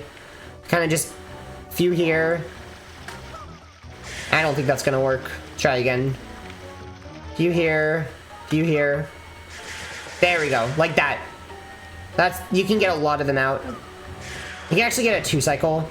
And then, if you have Forest Water, you can actually pour Forest Water on this guy. I kind of forgot to tell you to get Forest Water. Make sure you get Forest Water before this dungeon. I'm so sorry to... I forgot to get it. But if you know, let's say you don't have Forest Water, you can just spin attack this guy until he's dead. I'll show you how to defeat him pretty easily. Just a bunch of jump slash quick spins will work. Jump slash quick spin, and then spin. Should take him out. Or just a bunch of jump slash quick spins should work. But Forest Water also one-hits Calidemos. So you can also do that. So if you have Forest Water, you have to get it at Forest Haven. You have to get Forest Water, and that will take out Calidemos. I'm sorry for forgetting to tell you, but just remember to get Forest Water, and you can one-hit him. And that prevents you from having to worry about doing a bunch of hits. That you just Forest Water, it's pretty simple, he's dead. But anyway, forgot to get Forest Water. Anyway, another cutscene. I'll go ahead and skip through this, and I'll see you when it's done.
Alright, so when you're done, you can get magic here if you need it. Full magic here. Go ahead and save and quit. And so here, optimally, is another really hard swim. I think this isn't quite as hard as Greyfish Swim. But I'll go ahead and show what it looks like. We have to go, I'll show you. Optimally, you swim off of Beetle's boat. And we have to go to Outset, which is over here. Go ahead and show what it looks like. Oh my gosh, I'm lost. Okay, here. So this is what optimally you do. You swim off of Beetle's boat. It's very difficult. I'm not going to explain how to do it. There are other tutorials on that if you're interested, but I'm going to quit without saving and show you another way to do it. So, and let me go and show you the map and show you where I just went. So, I'll show you. So, from here, Forest Haven, we want to get to Outset, which is right here. So, just be careful because Ice Ring is right here. You do not want to hit Ice Ring right here. Which is like right next to you. Instead, what I'm going to show you is we're going to go ahead and sail north to here, which is Bomb Island. There's one island north. Talk to the boat. Set the wind north. This is a lot easier to swim off of, so it's only one north. So set the wind north.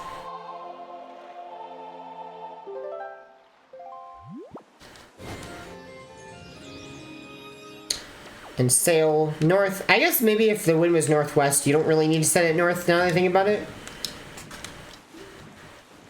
Also, for item slides, heavily recommend grapple. Do not item slide with Boomerang, it's terrible. So, I will be back when we're at Greatfish. Or, not Greatfish, Balm Island. So that's where we're going.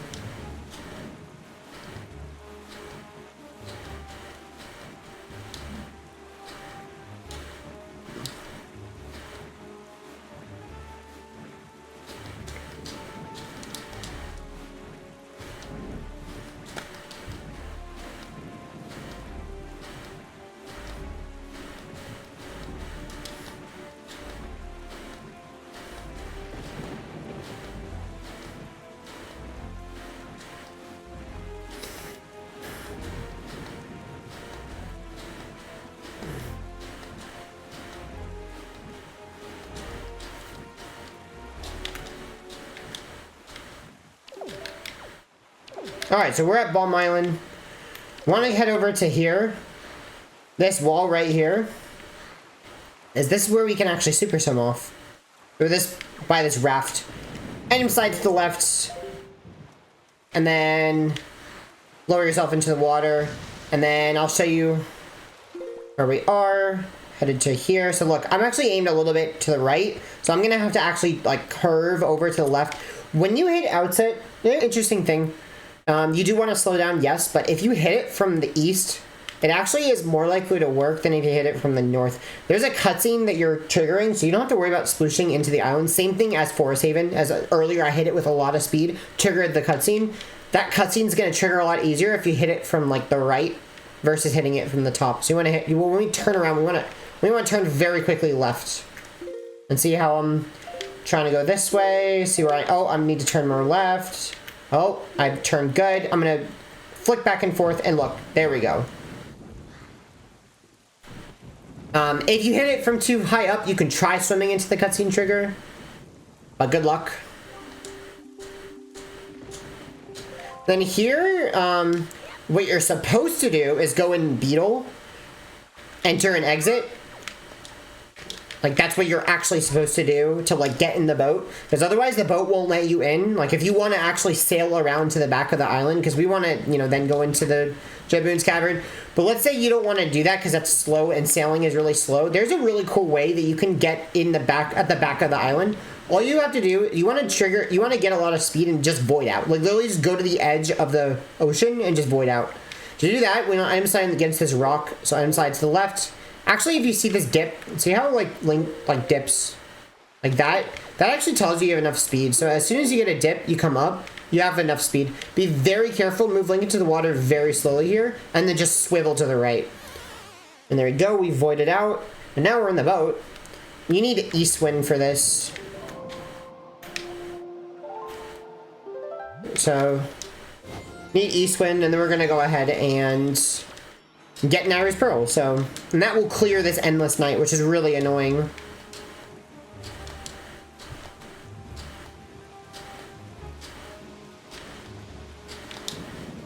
So go around to the right. Don't actually enter this until you're towards the front.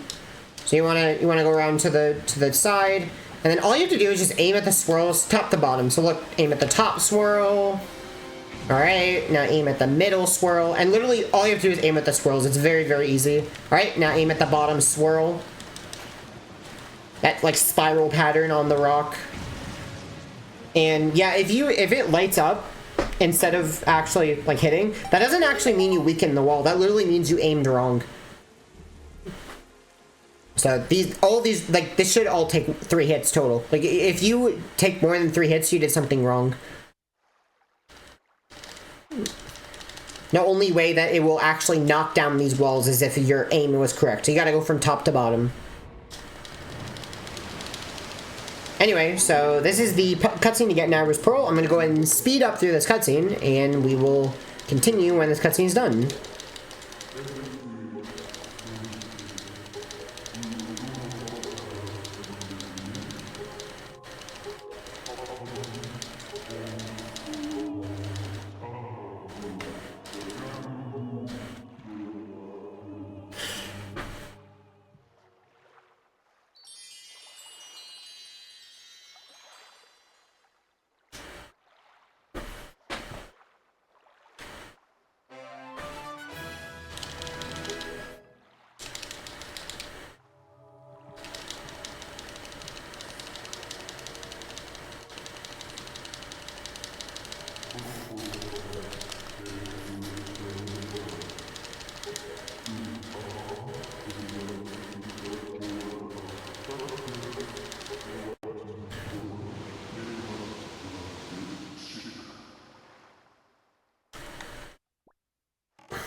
Alright, so now that the cutscene is over, we're actually going to, instead of sailing around to the front, it's faster to save and quit. We're going to save and quit. Go back to the title screen. Load up the file again. And this will take us to the front of Outset. Now, all we have to do is place these pearls. So, see all these that are marked on the map? That's where we want to go. Any order is fine. Doesn't really matter. So I'm going to go ahead and go to whichever. I'm just going to show you. This is a rinse and repeat. So we're going to super swim. Again, be very careful to slowly enter the water. I'm going to go to the first one that's the closest, because why not? Doesn't matter what order. Make sure you flick back and forth, slow down. And then you can actually jump slash up these. It's faster to jump attack off of up ledges than it is to climb. Alright, and this is very, very important. If you mess this up, you are in a lot of trouble. Make sure that when you save and quit, you are not on the island. You have to be out and far enough into the water. Just make sure that no island is underneath you. Right, so look at this. So like right this, if I saved and quit right here, I would spawn on the island, and that would be GG. That'd be really, really bad, and then you'd have to sail very far. Just make sure that you're far enough out into the water like this. This should be fine, because look, there's no island underneath my feet. Save and quit, and that should take you to Outset.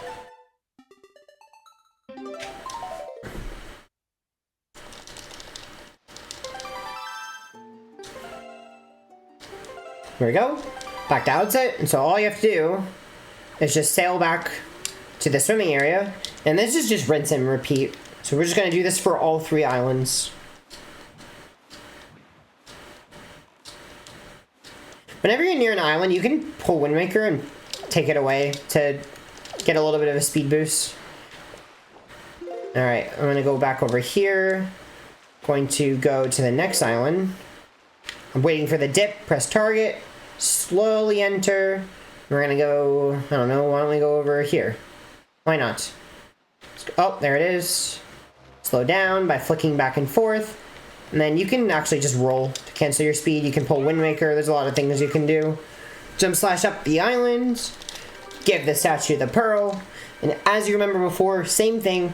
Just remember, don't save warp on the island. Make sure that you are far enough into the water that there is no island underneath your feet. You can side hop. Side hopping is faster. This should be fine. There's no island underneath my feet anymore.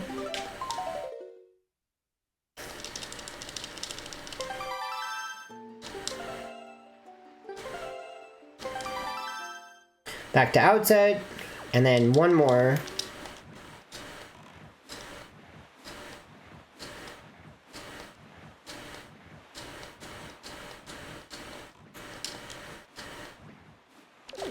And pull Windmaker a few times, give me a speed boost.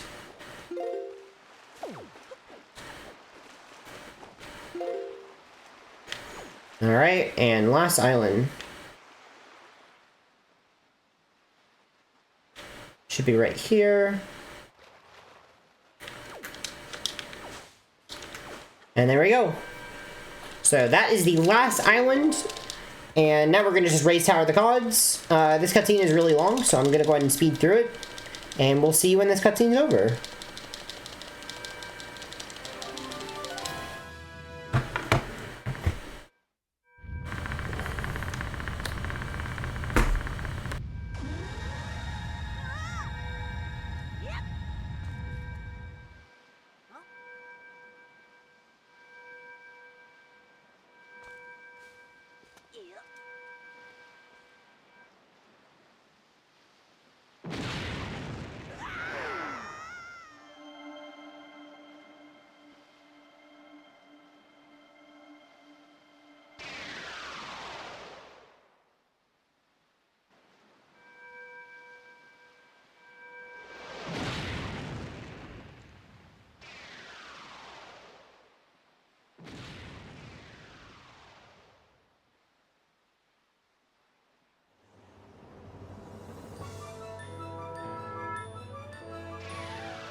Alright, we are back. So, now that this cutscene is over, we can go ahead and sail into the interior of Tower of the Gods. I'm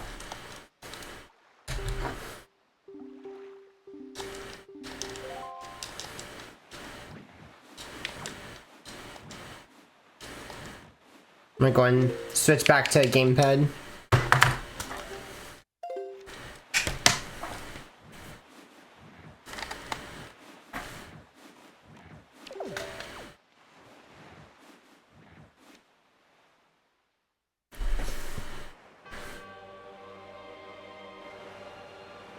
Alright, so skipping floor 1 is fairly easy.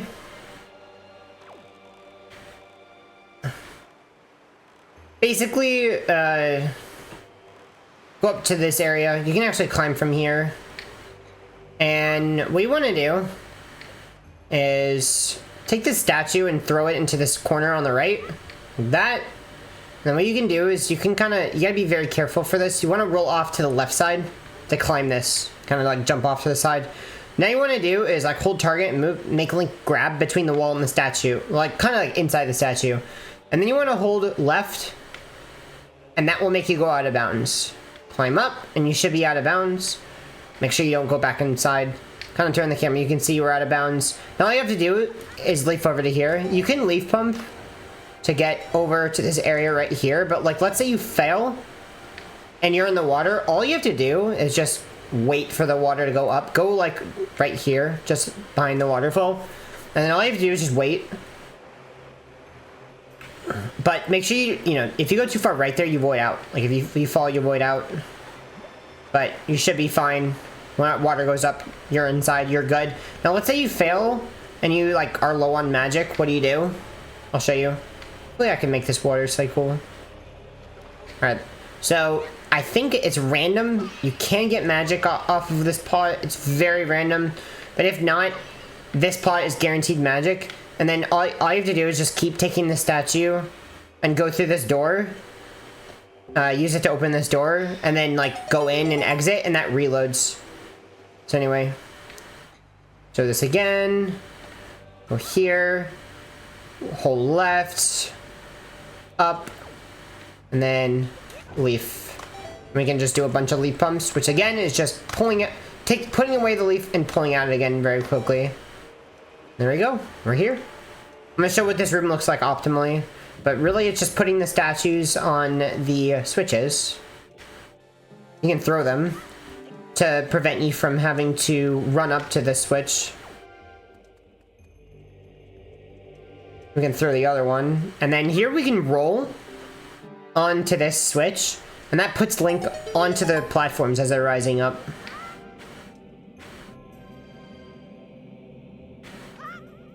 Alright, so we're gonna go to this door.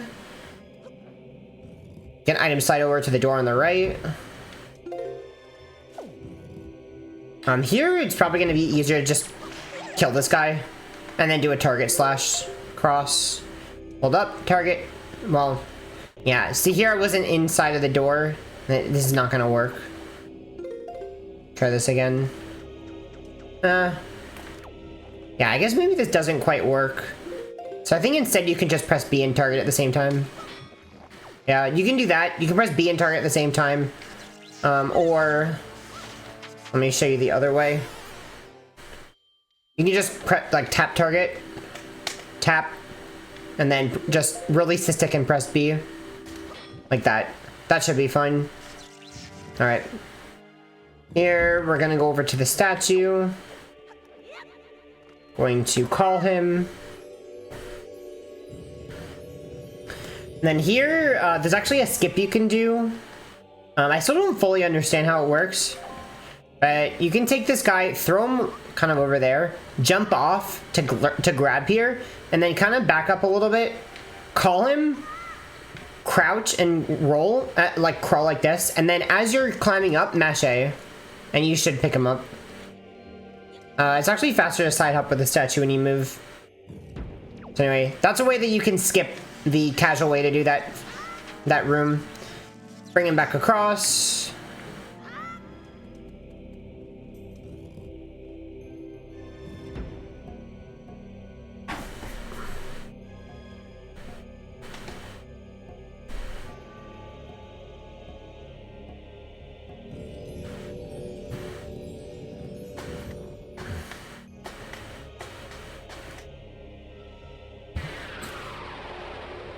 Alright, I'm gonna show you how to optimally do this movement. But again, you just gotta go to the top. And pull Windmaker and get the command melody.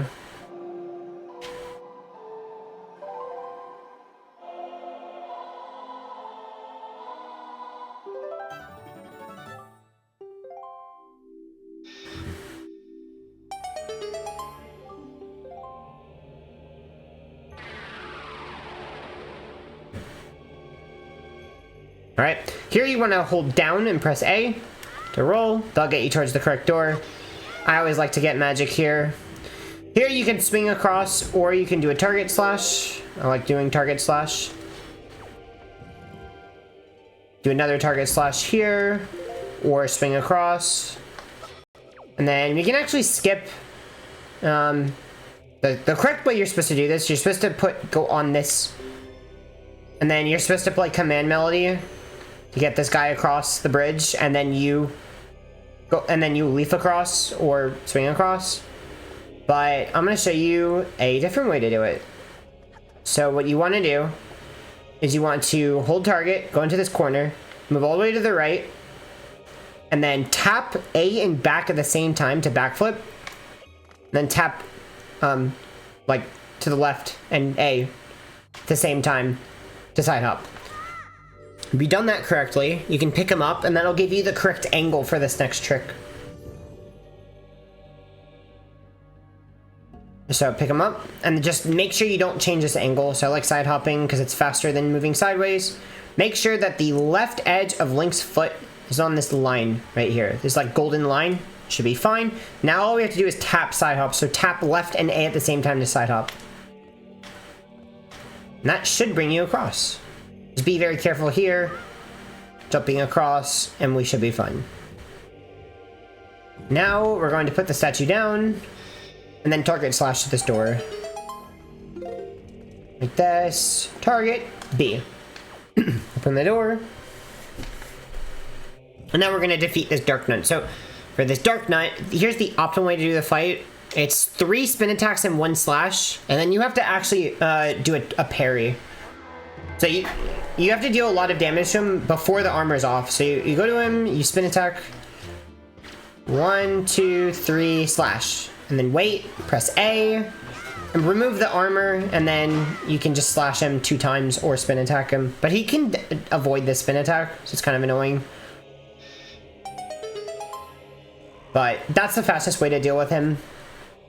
But you just gotta make sure that you manually move, like you basically manually remove the armor by doing, well, it's random which pair you get. You either get the one where you go around like that, or you go across the top. If you go across the top, you have to manually remove the armor and then slash them 2 times. We're going to go ahead and equip our bow, and we're going to leave this area. So, this next area, we want to take out both of these bubbles first. They're really annoying. You can actually just blow leaf at him if he's in the right position.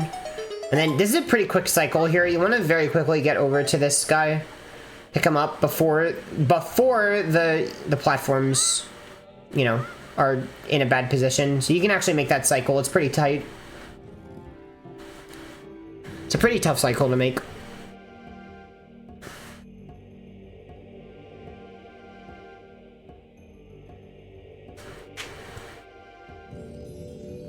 Alright, I'm gonna fill up on more magic. Doesn't hurt to have more magic. I like to get full magic after this area, so, you know, going through, I got magic, and then coming back, and that should give you full magic. There we go. Item slide over to this door on the left. Here you can take out these keys if you really want to. I'm not going to. We're gonna go over to this door right here. And then for this, we're going to target slash.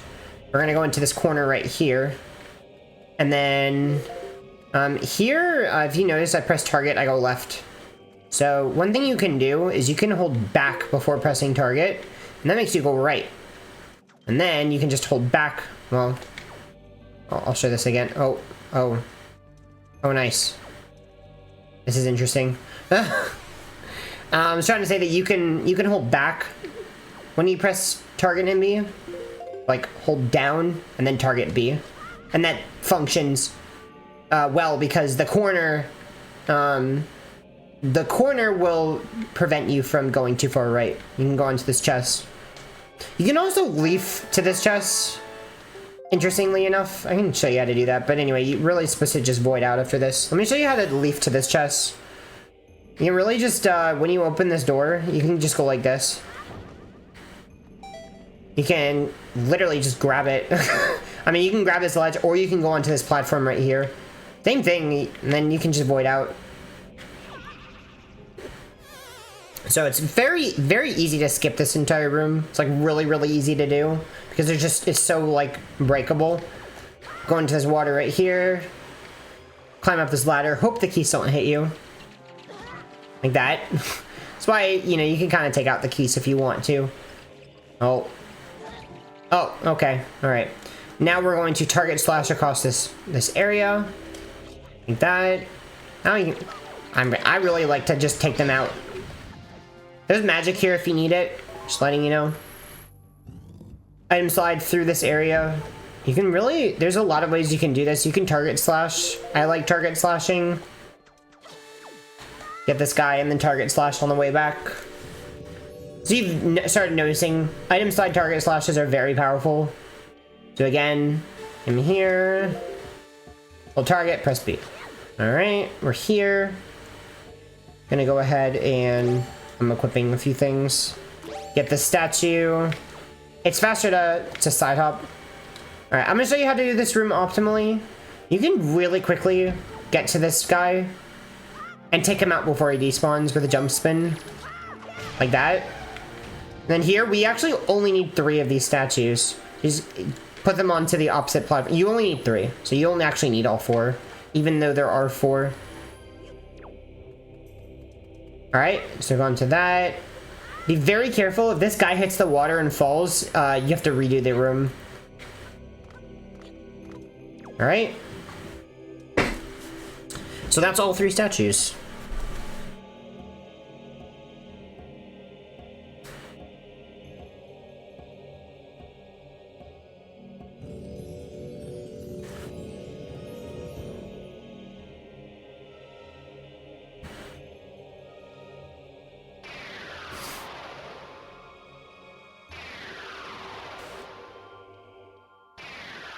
This is the point where I, like, make sure you have decent magic. Like, look, I have decent magic here, but, like, let's say I don't.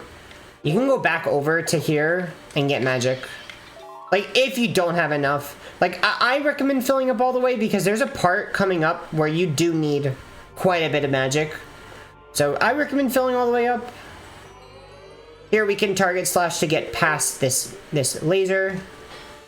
Show it again. Like that. You can also just item slide, and sometimes you just get right past it, and like you'll get hit, but you'll actually still go through the beam. We're gonna item slide across to the other side, press A, and then we're gonna go ahead and arrow both of these guys, and then you're just gonna spin attack. Like that. Alright. Now, in this next area, you can actually just item slide past all of these beam motes. So I'll show you. I like to just go directly at this guy during this cutscene. Go past the first guy. And then just literally just item slide through all of them. Like that. Alright. Make sure to fill up. You can get hearts here. You can get that fairy if you really want to. Don't need it. Like I said, you really don't take much damage in this category. You can item slide forwards, or you can roll a few times.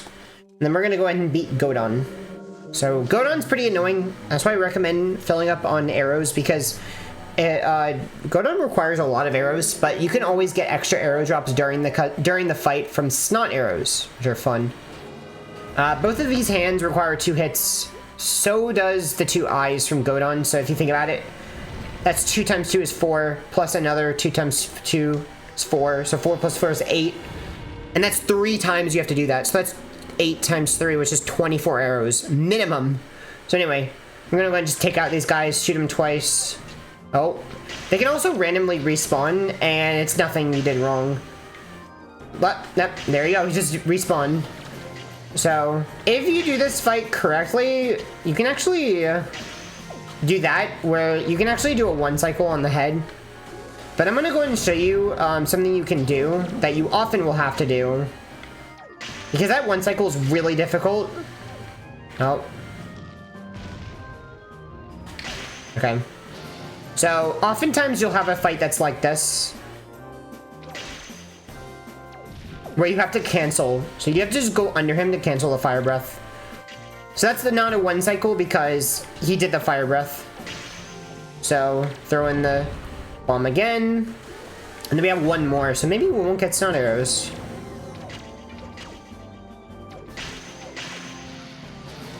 So, oh. Okay, and then we'll have the fire breath. You can actually, we have to hang off the edge right here because he's too close to the edge. 1 more. Oh, cancel it again. Run into him. And there we go. So end up with 1 arrow. Cool. But if we ran out of arrows, we just have to, he basically from his nose, he'd like drop an arrow. You can also drop bombs too, but you really shouldn't run out of bombs in this fight. Like, you really, really shouldn't.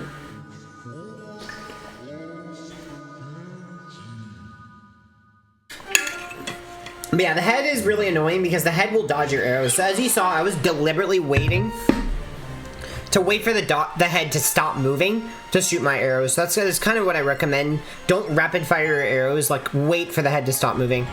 This is probably the only heart that I... Like, if you really want to get a heart container, you can get this one. Like, let's say you're really low. You're really, really low on hearts. You can get this one. Because coming up is an area where it's pretty easy to take a lot of damage. If you don't know what you're doing.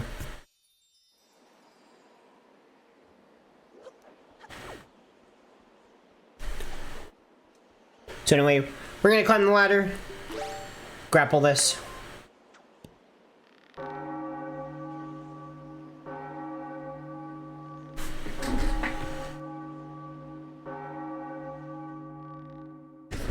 And then basically we're just gonna go down to Hyrule 1. So I also want to mention, this is skippable too. All this next like 5-6 minutes is all skippable. Interestingly enough.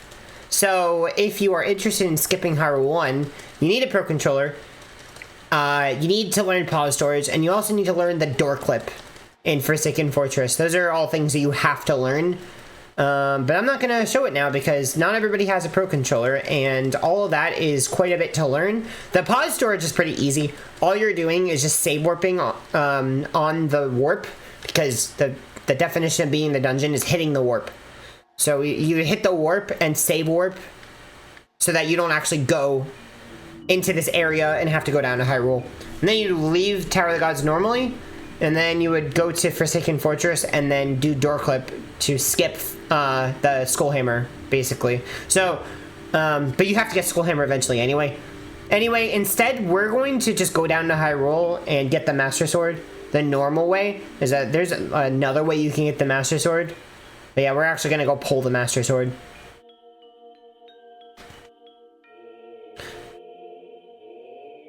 So anyway, I'm going to skip to the end of this cutscene.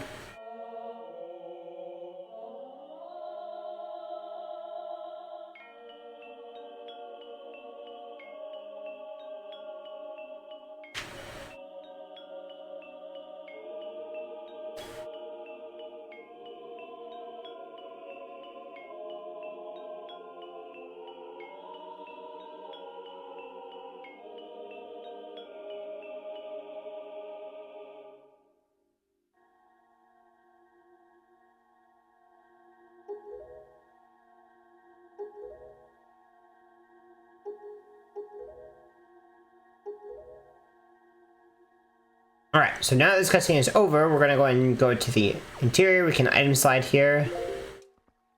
Oh, okay. Alright, watch another cutscene, and then it's actually really silly. In order to get to the Master Sword Chamber, you're supposed to do this puzzle where you push a bunch of blocks and make a Triforce symbol, and then they'll lower into the floor, and then the statue will move out of the way. Well, it's actually really, really easy to skip that. All you do is you roll down here, make sure that you item slide to the right part of the statue, and there you go. Clip in. Boom. We're gonna come in here, jump down, and then item slide to here and pull the Master Sword. So anyway, I'm gonna watch this long cutscene of pulling the Master Sword. I'm gonna go ahead and skip to the end of this cutscene, and I'll see you at the end.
Alright, so we're gonna go ahead and leave now that we've gotten the Master Sword. Some cool item sliding movement. This is a good place to safety save. If you're not comfortable with this next trick, go ahead and safety save. because if you run out of magic, you're in a lot of trouble. This is the reason why I recommended filling up on magic. Now, if you run out of magic and you forgot to safety save, you can always grapple these moblins for magic. But anyway, we're gonna go ahead and come around here. We're gonna go to here, this right side. And we're gonna go ahead and skip this fight to beat all these enemies. It's pretty slow to beat them. Climb up here, slide up to the right, turn around, and what we're gonna do is target the wall, and then go into first person and aim just a little bit to the right. Just a little bit. Now we're gonna do something called a ledge clip. So what we're gonna do is we're gonna use the bomb, and the bomb is gonna push us out of bounds. We're gonna pull a bomb over our head, press crouch to drop it, or R, and then as you're falling, hold up, but release up. You want to just hold it long enough to grab the ledge. So like there, I didn't hold up for the right amount of time. I'll show you again. Oh, this guy's annoying me. Oh, I guess not. Okay, go into this corner, and around. Turn a little bit to the right. Drop the bomb. Grab the ledge. Now, when I grab the ledge, I have to press right at the correct timing. This guy is annoying me now. So anyway, that's the first step. Is to grab the ledge, right? But not to climb. You don't want to climb up. Because if you hold up for too long, you'll climb the ledge. I'll go ahead and show you that. You don't want this. So you gotta make sure you release up. Hope this guy doesn't annoy me. So anyway. Is this guy gonna annoy me? I hope not. Alright, so anyway. Bomb B, grab the ledge. Then, when Link's legs go straight, you want to hold right. Now there I held right too early. If you don't move at all, you held right too early. If you do this, and like you move to the right but you don't clip, and you just like fall down without clipping, that means you held right too late. It's actually a 3-frame window when you hold right.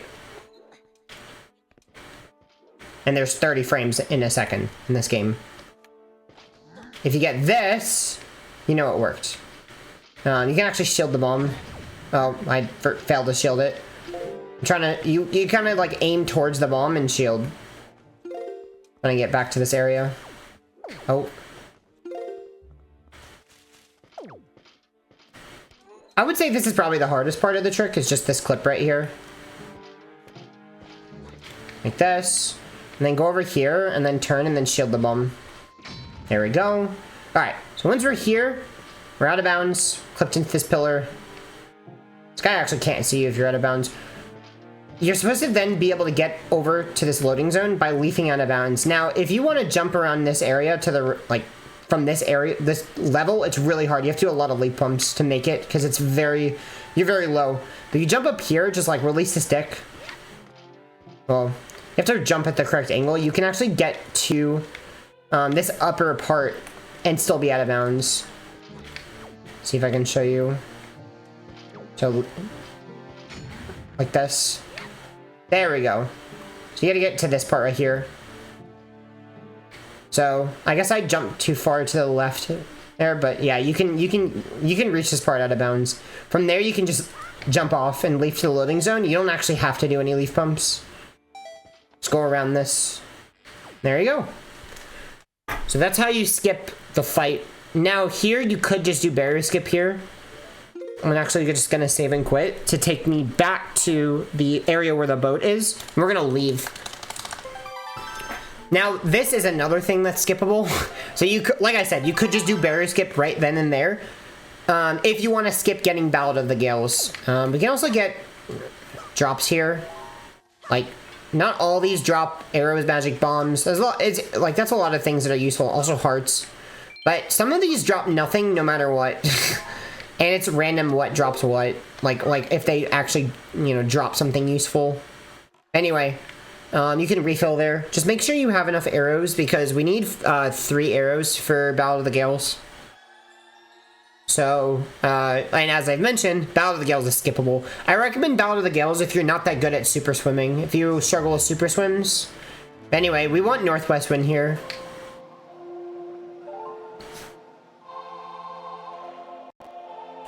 So set the wind to Northwest, and we're going to go ahead and sail to Cyclos.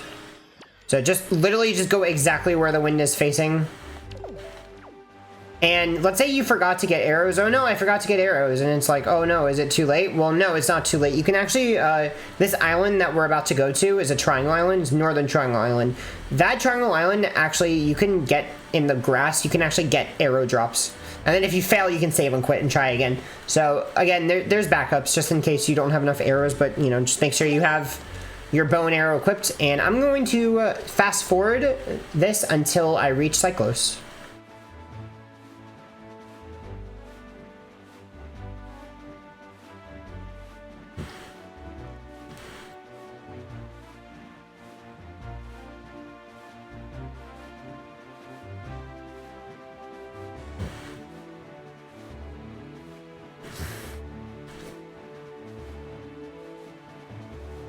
Alright, so we've reached Cyclos. For Cyclos, basically the way it works is you want to shoot the arrow at him, but the arrow takes a while to hit him, and while he's flashing, it can't hit him. So you gotta wait a little bit. Alright, so you have to delay each arrow. And see, when he's not flashing, he can actually be hit, because he's invulnerable when he's flashing. So you don't really just want to rapid fire arrows. You want to wait. You want to wait a bit on them for him to be vulnerable again.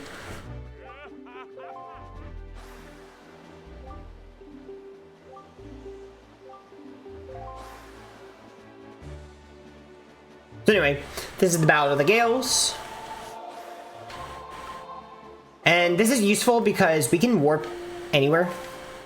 Not anywhere, but a lot of places that are useful. And skip super swims. And super swim, like basically, there are some islands that you're supposed to get to in this speedrun that are kind of tough to super swim off of, or impossible. And with Ballad of the Gales, you can just basically always warp to Windfall. Oh, why am I save warping? Okay, so anyway, so that's what we're gonna do. We're gonna go ahead and Ballad of the Gales to Windfall. Because you can't super swim off this island. This is kind of something you're gonna see a lot in the speedrun. A lot of Ballad of the Gales to Windfall. Because, in my opinion, Windfall is the easiest island to swim off of in the entire game. That's because of this area right here with the bush. So we can kind of just go to here. Now the next place we want to go to is Forsaken Fortress. So I'm going to go ahead and show that on the map of where we're trying to go. So right here. Right here. Windfall. We want to go to here. And this is really nice because when you slide off this island, you literally go exactly in that direction. That's a lot of speed. Let me... So when you slide off this island, you're literally going exactly in the correct direction. Like that. Make sure you flick back and forth outside of the quadrant. Wait for it to load. Once you see it load, you can come over to here on the left. You gotta go to this area right here, this rock. Now this may take you a bunch of tries. You can save warp on, safety save on Windfall before this swim if you want to. But yeah, this is the only area in the entire island that you can climb up on. And like stand on the ground. There are actually other places that you can like climb up. Like I think right here. I'm not sure. Yeah. So you can like climb up right here. So there are other places you can stand. And let's say you climb up on some random place and you want to, the next part is to clip in. What you can do is charge positive speed, which like charge forwards, press forward, and then just spin the camera until you clip. Basically. The gist of how positive speed works, we've seen positive speed a few times, but basically to get positive speed, all you have to do is hold in the direction that Link is moving in, right? So like, hold up and then press down, right? So like, if I'm sliding backwards, I need to press down to get positive speed. And positive speed is really nice for clipping into this fortress, because positive speed clips you in place if you have water beneath you. It's interesting. So like, if we're up against this wall, hold positive speed, and then just turn the camera, and eventually you'll clip. You see that? Very useful. But if you're at this part right here, you can just charge negative speed. You don't need positive speed. You just literally just item slide forwards until you clip. And then from here, we want to then get to Phantom Ganon. So just go to this door, and you want to trigger Phantom Ganon.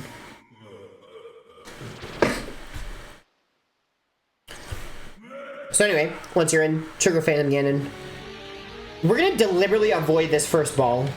It's not good to hit this ball back. We do not want to. If we get a ground spawn, well, there's an air spawn. If we get a ground spawn, is better. Air spawn, just go directly underneath him, and only one hit should work. Jump spin, spin. We really want to get a ground spawn. Oh, well, I guess we didn't get one. If you get a ground spawn, you just hit him. Anyway, 2 air spawns, just hit the ball back. Let me see if I can actually show a ground spawn. I'm gonna despawn him. Okay, there's a ground spawn. You just hit him. And then jump spin. So, but anyway, 2 spawns are required to defeat him. So, there is a way to do a 1 cycle. I'm not gonna explain that. So actually, technically, you don't need 2 spawns. There's a way to do it with 1 spawn. I'm not gonna explain it. It saves a few seconds. Anyway, let's go ahead and get the Skull Hammer. So, Forsaken Fortress 2 is annoying because it is very, very easy to clip out of this fortress with item slides. So just be really careful. You can skip using Skull Hammer on these stairs by just item sliding, pull Skull Hammer, and just go around backwards here. And then cancel here. This area, I'll show you. If you just item slide normally, you'll clip. So to prevent that, you have to have positive speed. So all you have to do is hold up. You can have positive speed, or you can pull Skull Hammer. So I'll show you 2 ways to prevent that. Like when you go here, you can pull Skull Hammer, and then you won't clip because it's speed dependent. So you can do that, or you can hold up, like item slide, and then hold up to have positive speed, and then just cancel. There you go. So those are the 2 ways to get up this slope, or you can roll. I'm gonna put grapple. I really don't like having arrows for this. We're now gonna do an item slide to get all the way across Forsaken Fortress. To do that, aim at this ledge. Aim like in the middle. Item slide backwards and target slash. So hold up, hold target, B. Alright. If you fall down here, like you missed, look, we are right back where we clipped in, right here. So we can just, again, just item slide forwards and we can clip back in. There's a backup for that. Alright, so I'm gonna go back. Cool movement. Oh, see, look, I just clipped. There we go. Go here. Target slash. Alright, so now we'll be back here. Alright. So now here you can item slide up here, pull Skull Hammer. Just slowly go around this ledge, be careful. Go all the way here. I recommend probably just slash these. Like, just hammer that. And now what we can do is we can item slide slash across this. You gotta hold back when you do it. So item slide backwards, hold down, target, B. Alright? You can get magic from here if you're out. You can then grapple across here. It's probably easier. Alright, and then all we have to do is just hammer this peg. It's faster to jump attack, but it's annoying because you can target these mini ones. Alright, and time for another long cutscene. This cutscene is skippable. But it requires door clip, which I will not explain in this tutorial. I will not explain door clip. But yeah, it requires to do door clip, and then you have to do pause storage, which requires a pro controller. So, but basically door clip is to clip through that door to skip opening it. You can actually go out of bounds to skip that door. Anyway. We're gonna go ahead and just watch this cutscene of saving Errol. I'm gonna go ahead and skip through this cutscene. We'll see you when it's over.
Alright, now that this cutscene is over, we're actually not going to fight Helmrock. You can, if you want to, but it's pretty slow. So we're gonna item slide all the way up. You can pull Skull Hammer, you can press target. There's a lot of ways you can like, you know, keep yourself from charging in first person. Let's say you fall all the way down, and let's say Helmrock has broken one of these walls, which in this case, I don't think Helmrock has. Oh yeah, Helmrock has. You can just save and quit. That will respawn the area with everything intact. It's probably the easiest way to, like, get back up instead of, like, having to worry about grappling these areas. So anyway, go all the way up, way faster than rolling. And then when we get up here, we actually want to go behind Helmrock like this. Get to this wall right here, and then we can pull Windmaker to cancel our speed. Let's say you end up in front of Helmrock. You can literally just item slide through again, like this. Press A to cancel. We just want to make sure that we're in this corner right here, where Helmrock is pushing us into this wall. Now, for this part, what you want to do is put the camera behind Link, and we want to climb up and hold down to get this turn, this fast turn. See this fast turn that Link does? Versus this turn. We don't want to get this kind of turn, where Link slowly turns around. And the way to do this is that you have to hold opposite the direction that Link is facing. So like, right, so if he's holding, if you're, you know, going up the ledge, you want to hold down. What that'll do is that'll actually make you clip into the floor. Now, let's say you're having trouble holding analog stick directions and it's hard for you to get that. You can actually damage down on these spikes to 1.5 hearts. And then you'll actually get this clip for free. So let's say this happens and you're back down here.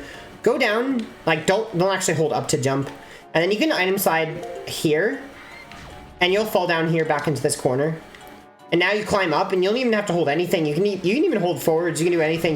I didn't actually hold down and Link clipped on his own. So anyway, this should be a pretty easy part getting into the floor. Now what we want to do is go behind, if you see this, you want to line yourself up like right here, right by these rocks. See these like 3 rocks? And you want to crawl.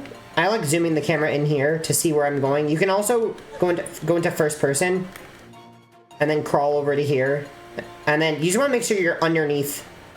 So you're like, we're under this part of the wall, like past these spikes. You have to crawl to get past them. Go into first person, aim here. You can't, for whatever reason, I don't know why, it doesn't work with grapple. You want to aim just to the left of these like ropes, or like just like right here. Hold forward, and you should, now we're out of bounds. So now, very carefully maneuver around here. I like moving in first person. You can also roll if you're feeling frisky. Go all the way around until it ends here. And then now we can just like jump over here. And now we're past Helmrock. So now we can just item slide all the way up and to the door. So that is Helmrock skip. This is a very, very long cutscene. This is like 4.5 minutes long, so I'm gonna skip until the end of this cutscene.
Alright, so now that this cutscene is over, let's go watch another long cutscene. So anyway, go back inside. And go down here. And we're just gonna go down back to the Master's Red Chamber. This should be open at this point. And there you go. Another cutscene. I'm going to skip through this cutscene as well. This is another very, very long cutscene.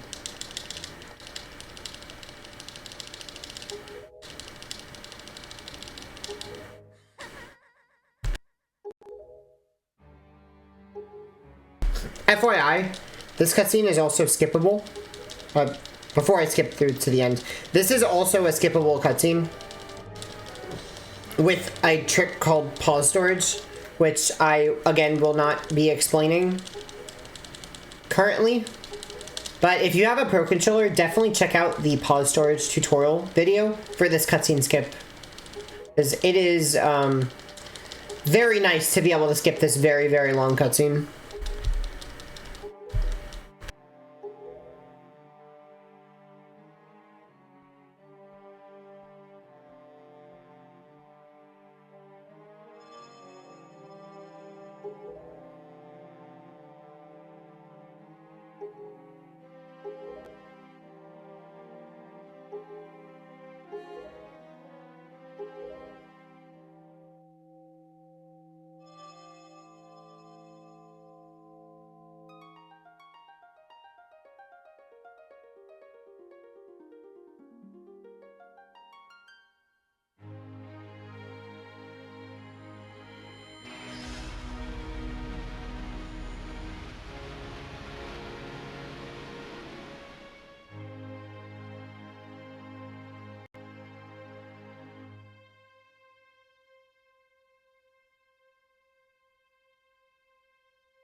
Alright, so once you're done watching the cutscene, be very careful. Do not leave Hyrule. If you leave Hyrule, it's really bad.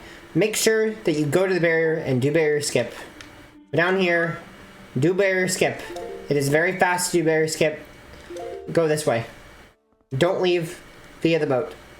But we're going to do barrier skip. We're going to skip through this barrier. It is the biggest sequence break in the entire run. It skips the entire Triforce quest. So it's very, very fast. So anyway, what we want to do is head over the barrier. And the first step is to cancel knockback. So what you want to do is get hit on purpose, run up to the barrier, and spam Windmaker. If you do it correctly, you'll actually not get knocked back anymore. But it can take you a few tries because it's actually frame perfect. Okay, I got it twice in a row, but yeah, I like pressing B to cancel Windmaker, and then press the Windmaker button to pull it again, but... So, like, if that happens, just try again. Oh, try again. Oh, try again. Until basically, he should stop flashing red. And not get hit. There we go, like that. Then be very careful because here we have to be pretty, there's this invisible wall. We want to be pretty close to it. If you run out and then run back in, well, you get hit again. So you have to be very careful to stay up against the wall so that you don't accidentally go out of the barrier and then you'd have to cancel knockback again.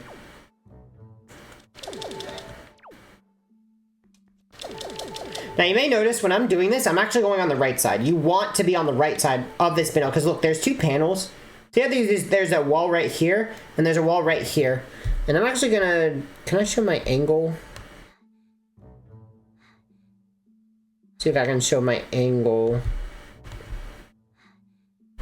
So I'm actually gonna display my angle. As you can see, this wall, it has an angle of 31864. This wall has an angle that is different, 33672. It's because there's two different walls and they meet in the middle. So the next step of targeting the wall, you have to make sure it's this wall, this panel, because there's two different walls. To make sure you target it, I like actually not aiming at the wall.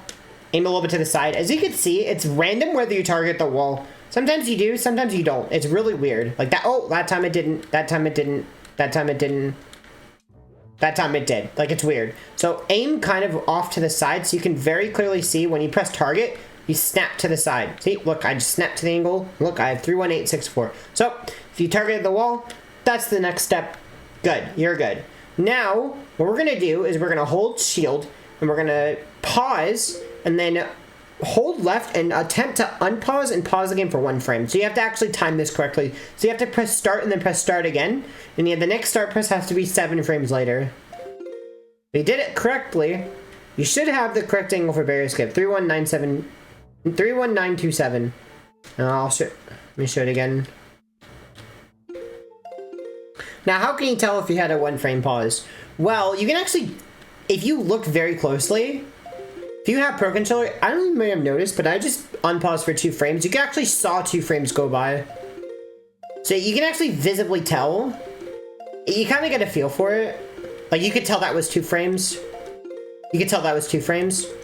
You can physically see that link, like 2 frames actually went by. You can actually visibly see it. You can tell. If you have Pro Controller. Now, if you have Gamepad, you don't actually have that big pause menu show up when you pause. You only show, like, see this show up. And it's actually harder to tell if 2 frames went by. You can actually look instead at the rupee counter at the bottom right of the screen. And if it never got unblurred, if it never like flashed, you know you only paused for 1 frame. So anyway, just make sure it's 1 frame of holding left while holding the shield. Then release the shield. This is the correct angle for barrier skip. We're going to wait. What am I doing? If you have Pro Controller, well, I'll show you. There's this option. It's the 4th one from the top. No, sorry, 5th one from the top. This one, sensory day movement 2. This is gyro aiming. If you have Pro Controller, for whatever reason, there's no gyro aiming at all for Pro Controller in this game. Yep, not like the Switch. Pro Controller in this game literally doesn't have gyro aiming, so you don't have to worry about turning this off. But if you are playing on the gamepad, you do need this off because you don't want this to happen where you go into first person and then moving around at all, the slightest bit will change your angle. And now I have the wrong angle. So you gotta make sure that this is off. If you are, see look, now it's off. I'm actually shaking the controller, it's not moving my angle. You wanna make sure that that's off for gamepad.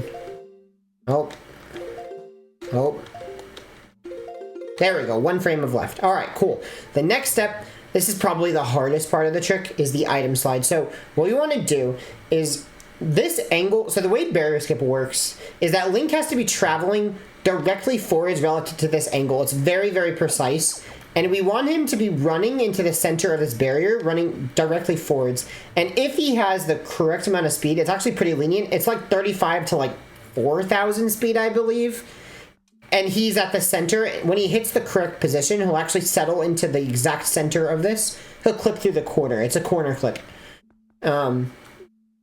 So, and that basically, pressing shield while you have speed makes you go directly where Link is aiming. It's very like a target slash, except it keeps your speed. Anyway, what we want to do that, we need to have positive speed because basically, shield makes you move backwards if you have negative speed and forwards if you have positive speed. So we need to have positive speed. So for this, I recommend hold right, pause, and then hold slightly left. And then you have to get just a little bit of speed. It's really not that much.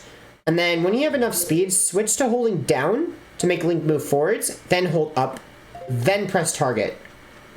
There I didn't really get that much speed, so I'll show you again. And there we go. Now you should have Link running forwards. Keep holding target. Do not change this angle. You need to keep this angle. So now that I'm holding target, I can move Link around without changing his angle. We want to make sure that he's on the left side here. And then release everything, and then tap shield. If you've done it correctly, you should keep your angle. Shield will make you move forwards, and then you should clip if your speed was correct. So the factors for this are speed and angle. Now, angle is literally just targeting the wall, 1 frame left while holding shield. Speed, you have to have a feel for, unfortunately. Now, your speed can be too high or too low. Now, what happens if your speed is too low? I'll show you what happens. I actually just showed you.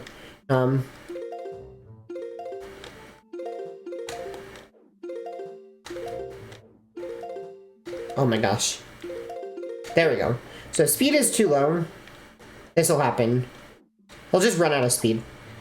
So he needs so to make sure your speed is, you literally just need to have the minimum speed. I mean, 35 units of speed is almost nothing. That's very, very low. You literally just need to make sure that by the, like, Link will settle himself into position. You just have to make sure that he has speed and never runs out of speed before he clips. So he'll clip when he hits the correct position in the center of the barrier. So if he, like, runs out of speed, you probably can just keep your angle and just try again.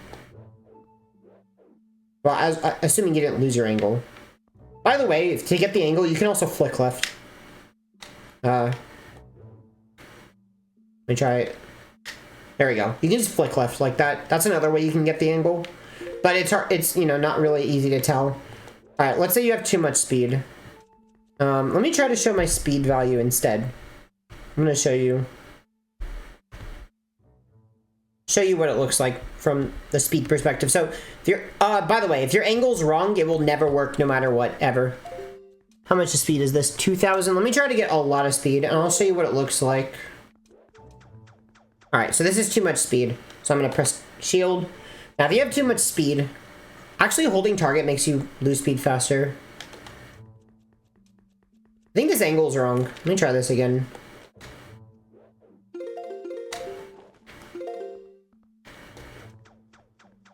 Wait, no, this is not too much speed. Alright. So, if you have too much speed, I'll show you what happens. Holding target makes you lose speed faster. You see how Link is kind of jittering back and forth? So, my angle is correct, actually. I have a correct angle, but my speed is too high. But, as you see, Link is losing speed constantly. So, you can actually wait for him to clip, but, you know. As you can see, we have to wait a while. And you saw that Link jitter back and forth. Look how long this is going to take for me to lose all my speed. Like, we have 16,000. Is that 16,000? Yeah. I think it's like 4,000 he'll clip at. So, if we wait long enough, he will eventually clip.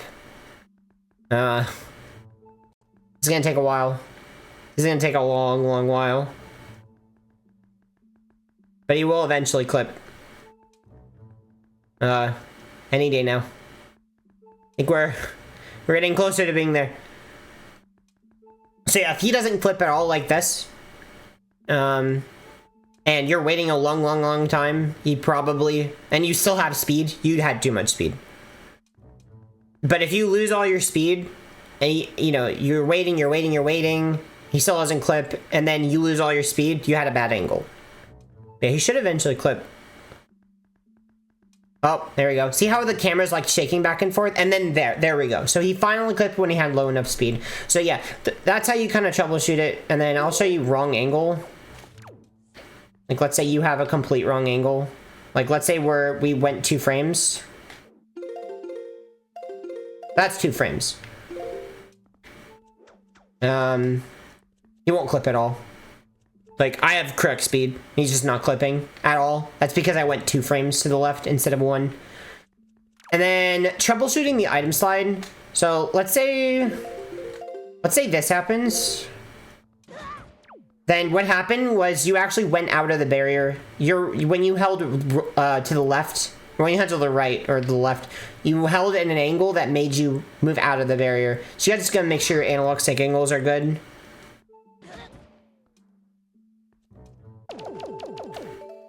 So yeah, just gotta be careful to not pop out.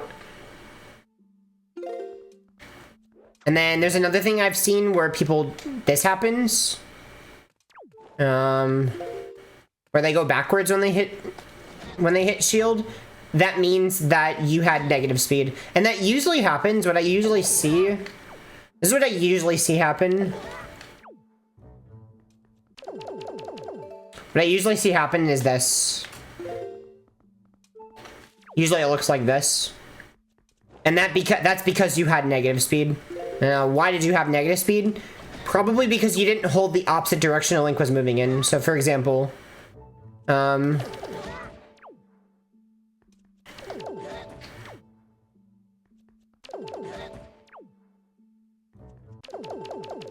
like, you know, if I'm moving forwards and I hold right. Oh, I still converted there. If you don't hold exactly opposite the direction Link is moving in, or sorry, exactly in the direction Link is moving in, then you will not convert. Like, it will not turn your speed to positive. Let me show you an example. There we go. Oh no, still I had positive speed. It's pretty lenient. Like this. There you go. So I still have negative speed because I held upright. Like, look, I was moving forwards, but I held upright. Well, I still had to. Like I said, it's very, very lenient, but it's possible that you're holding a very bad angle relative to the angle that Link is moving in. So just make sure, like, if he's going forward, you hold forward, and then you have positive speed. And that should fix Link going backwards when you hit shield. So anyway, I'm going to show this one last time, and we're going to move on, because I've been spending quite a bit of time here. Just want to make sure you guys can do barrier skip, because this is the most important trick in the entire run to learn, because it saves the most time of everything.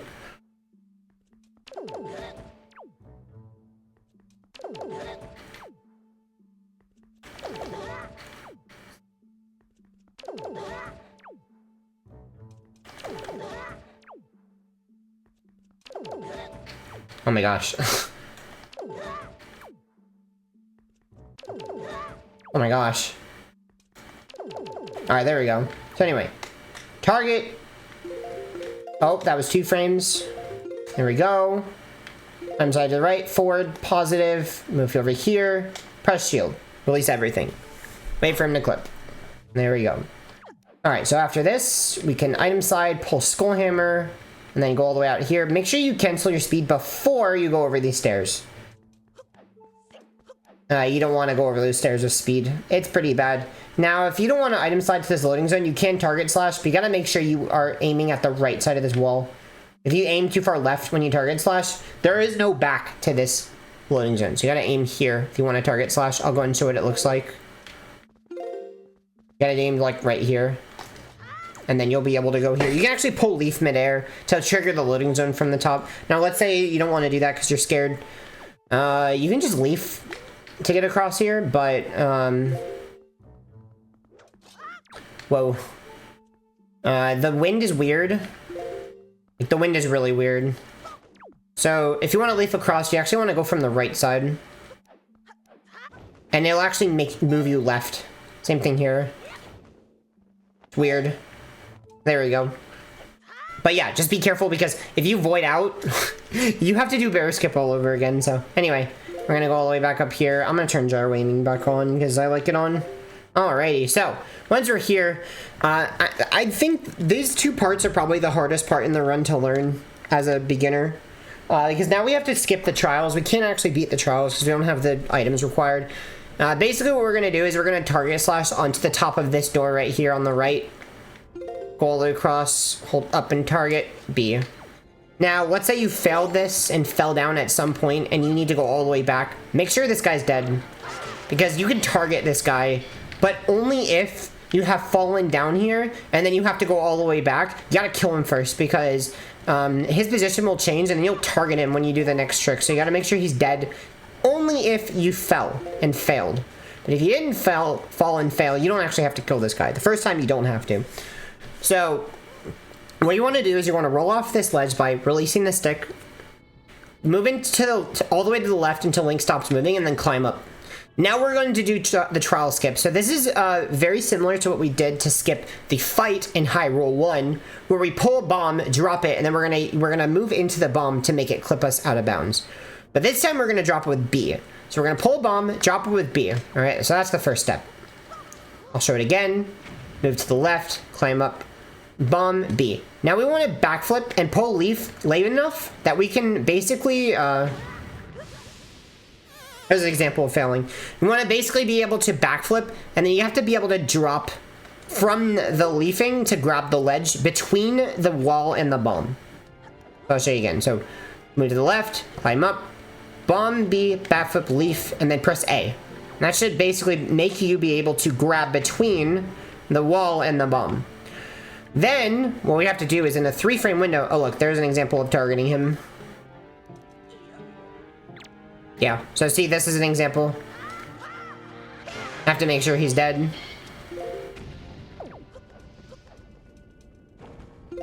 Unfortunately, that just happens. I think you can shoot him with an arrow to kill him.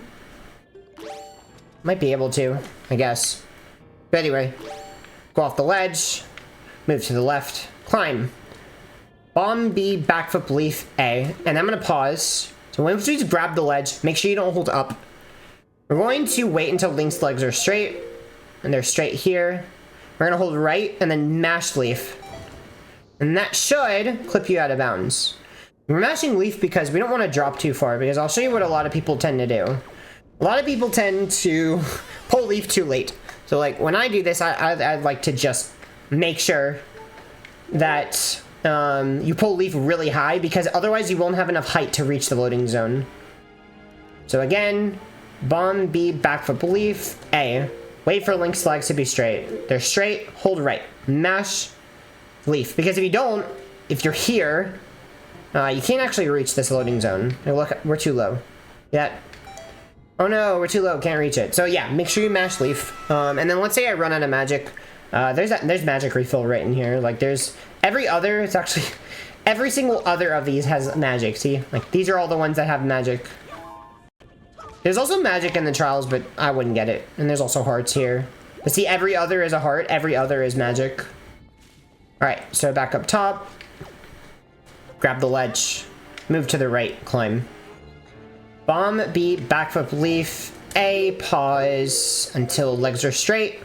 Hold right, mash leaf. And then keep holding right, and like basically you want to avoid this bomb and just turn our Link around. If you hold back and right, you won't go back in bounds. Like when you clip out of bounds, I see a lot of people clip back in bounds. It's because they're holding left. You actually hold right and target. Keep holding target. Like I like just holding target for leafing. I don't actually move the camera manually. I just hold target. And if you hold down right, like Link will turn around and move away from the bomb. And then you can just go straight to the loading zone. And we have skipped the trials. So anyway, that one's a kind of a hard one. There's a lot of inputs, so don't feel bad if you're having trouble with that one. That's a pretty tough one. Alright, so now we're gonna go left to here. First, we're actually gonna go here and use the boomerang to go ahead and open this portal. So it's this one, this one, this one, and then this one. That is the order. Wait, I'm so sorry. That's not the order. It's this one first. I'm so sorry. There we go. It's 3, 1, 4, 2. I'm so sorry. All right, that's the correct order. There we go. 3, 1, 4, 2.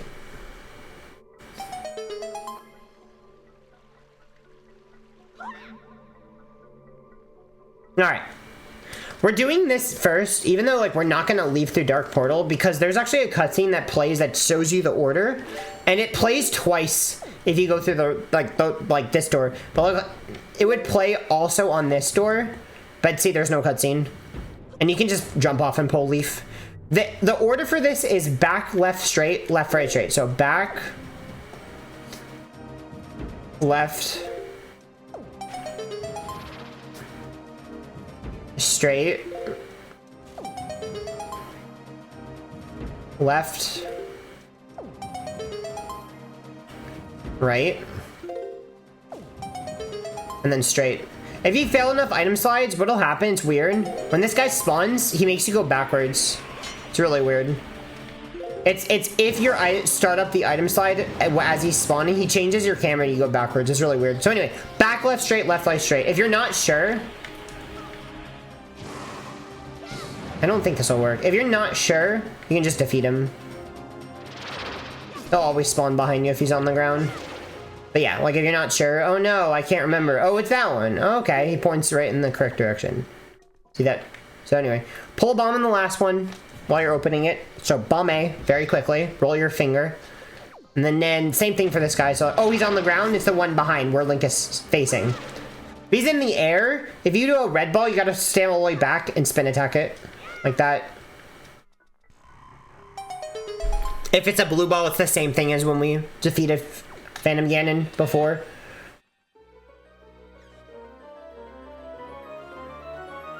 Alright, so we got the light arrows. Now that we got the light arrows, we're going to go to Phantom Ganon, but we're not actually going to defeat Phantom Ganon yet.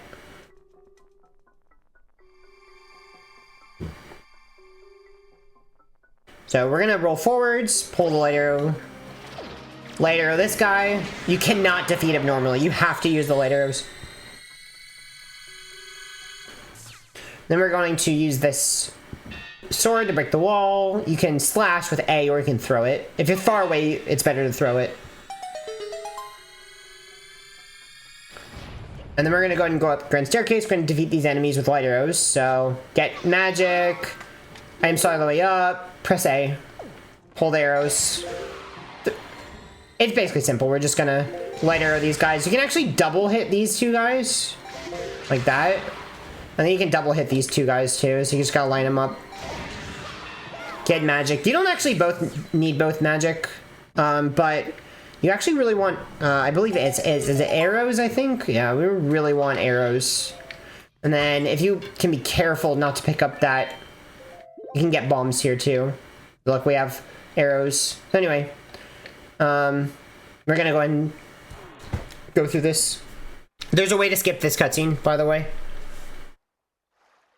But yeah, be careful not to pick up the, what's it called, the Knight's Crest. Because the Knight's Crest, we don't need them. And the first time you get a Knight's Crest, again, it's just like earlier with the Chew Jelly. It'll give you a cutscene like, oh no, oh look, you got the Knight's Crest. And that's just slow, so just be careful not to pick them up.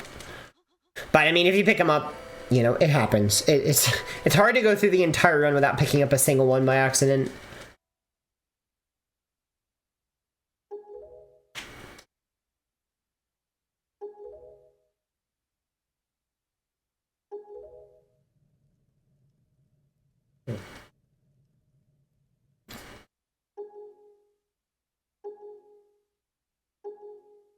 So anyway, I'm gonna skip to the end of this cutscene.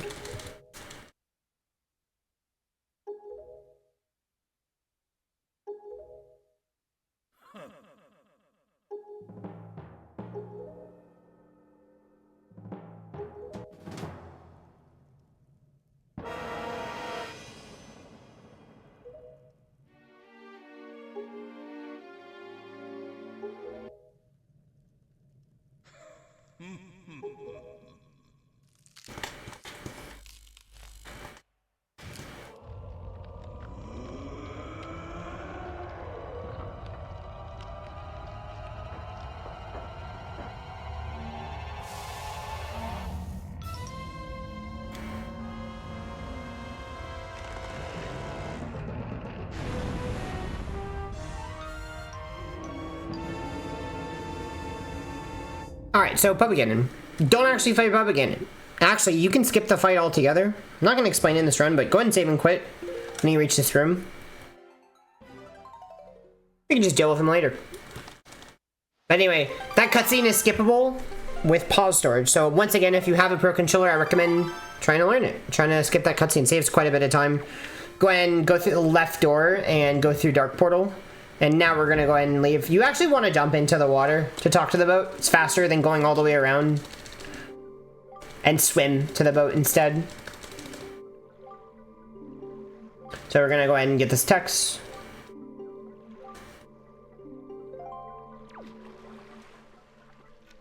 And back through the Dark Portal. Alright. By the way, if you hadn't defeated Phantom Ganon earlier, which actually there's technically a way to skip the Phantom Ganon fight from before. You can fight him again here. And pull Leaf. Well, I guess the wind's wrong there, but if the wind was correct, you could pull Leaf there. So now we actually have to, well, I guess, there's a way you can do a super swim off of this island, but I guess if you have Ballad of the Gales, you don't have to do it. Never mind, don't get out of the boat. Just kidding. I completely forgot we have Ballad of the Gales. So, like, this is an example. Super swimming off of Forsaken Fortress is really hard. Well, it's really not that hard, but, you could just warp away to skip doing it. So, anyway. Another example. So, we're gonna go ahead and warp to Forest Haven. Not Forest Haven. Windfall. To skip super swimming off of Forsaken Fortress. And then here, so, basically, this is where we start to do... the quest, there's a lot of things you can do in whatever order you want. So things that we have to do, I'll go ahead and show on the map. Let me show what we have to do.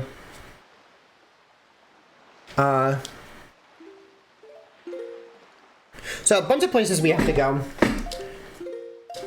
So first we actually have to go to Fire Mountain.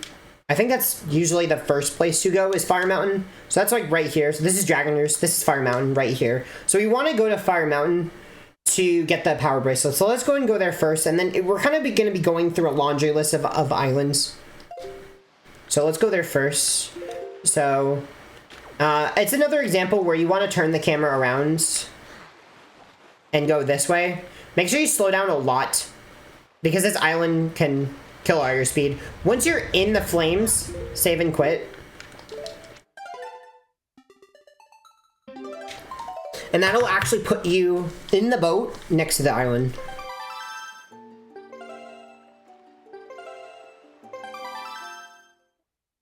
So here, we can use ice arrows on this, on the flame. And then here, I would just make sure you have Eastwind.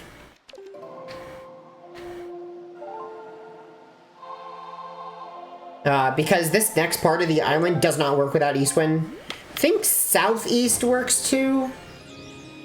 But East is just best. East wind is just like the best wind in the game. And we can pull Leaf there. So we're gonna come up here. Go here. Grab here. Go around here. You can actually jump slash up here. And you can jump slash here, but you have to be just up against this wall right here. You can climb or you can just jump slash. Climb here. Pull here. And then this is where we can pull Leaf to skip. Leafing across there. Or skip sidling.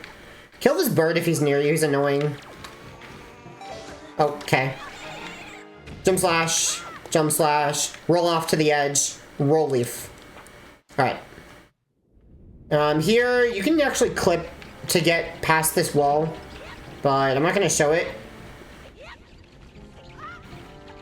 Just gonna roll all the way around. You can actually use light arrows on these guys. Very useful.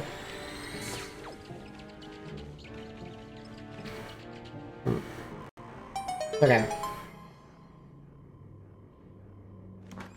So anyway, we're gonna go ahead and open this chest.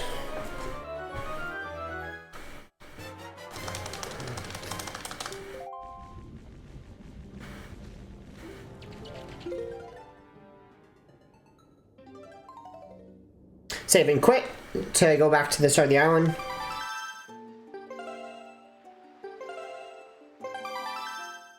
Alright. Here we're gonna warp away.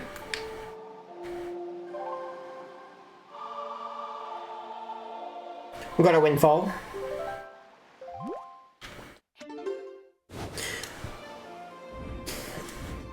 You can do basically an island hop off of this island, but I'm not going to show it. It's not that hard, but if you're interested in learning it, you can. So anyway, we're going to go back to Windfall. And here, for this next Super Swim, or for at least one of these, you gotta make sure you go through Tower of the Gods. You gotta make sure that Tower of the Gods gets loaded. So I'll show you.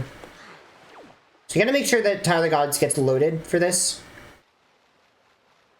So there we go, it just got loaded. And basically where we're going is to, I'll show you. My gosh, I have a very low speed. Is to here, which I'll show you where I went. So I just went, this is basically the Earth Temple entrance. Let me show you where I went. So it's right here, and it's actually labeled, but Tower of the Gods.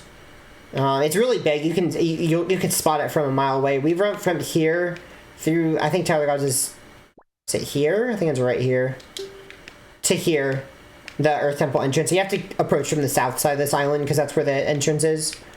And basically, loading Tower of the Gods is very important because that makes Medley spawn at Dragon Roost. Otherwise, Medley won't spawn. So anyway, when you get here. We're gonna pick this up and go in and learn the song. I'm actually gonna show you here. This is a pretty easy thing to do with pause storage, but you can actually skip this by doing something called pause storage, which I haven't really shown throughout the run, but you can skip cutscenes with it. So you can actually skip cutscenes with pause storage. So I'm actually gonna learn this cutscene and save warp to skip it. Again, I'm not gonna explain how it works, because not everybody has a Pro Controller, and you can just watch the cutscene. But as you can see, what I can do is I can save and quit right after I learn the song, and then I don't have to watch the cutscene. So that's kind of like the basis of how pause storage works in general, is that you save and quit at the start of a cutscene, and that basically skips you watching it. So now I have the song, and I didn't actually watch the cutscene. But like I said, you know, you don't have, if you don't have a Pro Controller, just like go up to the song stone and learn the song, pretty much. So anyway, this is another example of an island that it's kind of hard to swim off of. You'd have to go like this and swim off of it. But if you're not, let's say you're not comfortable swimming off of this island, there's another example of where like you have to, it's hard because this slope is pretty steep going in. You have to like charge up against this wall and then kind of like go around this corner and lower yourself in. Let's say you don't want to learn that. What you can do again is warp to Windfall. That's another reason why it's a really good example of how Ballad of the Yells is really useful, because we can just swim off of Windfall, which is pretty easy compared to these islands. So again, we could just warp to Windfall.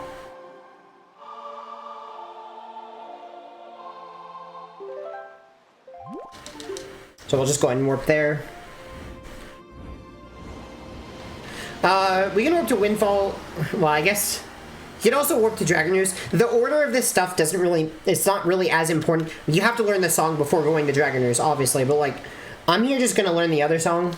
Might as well. But again, like, you don't have to do it now. Like, you can do it later. Like, you can do it after talking to Medley, but I'll show you. We gotta go to the other, like, you'll see, we gotta go to here, right? So I'll go ahead and just go there. Whoa. Oh, Link just clipped through the island. Nice. Let's go back. That can happen.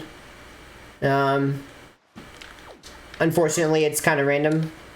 Try again. You can also pull Skullhammer during item slides instead of targeting to, like, you know, prevent you from charging more speed. So anyway, we're going to go ahead and go to this island right here. So we'll have to get past this wind. Now you'll be like, oh no, well, don't we need iron boots? Well, no, not really. You can just item slide past this wind and then hold up and then press Skullhammer and go to the either the right or the left. Like, you can go to this side or to this side. Aim yourself a little bit towards the statue, hold target, and press A to jump slash. And that will, so you have to just angle yourself into the statue while you're at the corner. And then you'll be moved back during the jump slash, but that will aim you at the thing.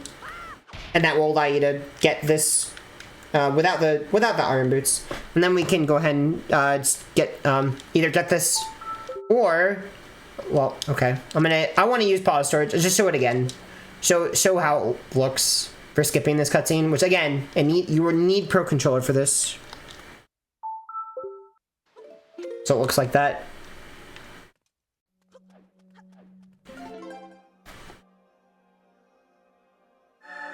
And then again, learn the song.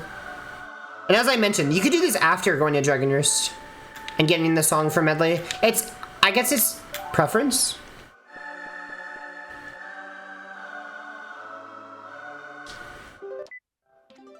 There we go. So use pause storage to skip learning the song, or like I said, if you can't, don't worry about it. Just go ahead and learn the cutscene, learn the song normally. Just go up to the song stone, learn it. There's another example of an island that's actually, this is even harder to swim off of. This is a really hard island to swim off of. You kind of gotta like go against this wall and then lower yourself in. It's pretty similar to the other one. And then we have to go over to the Dragon Roost, which is right here. And again, so like let's say, I'm gonna go back. Let's say you don't want to do that. Okay, well let's just go to Windfall. I was trying to go in the boat. You can jump slash into the water. Get in the boat during your jump slash. Go to Windfall. Because Windfall is easier to swim off of than Dragon Roost.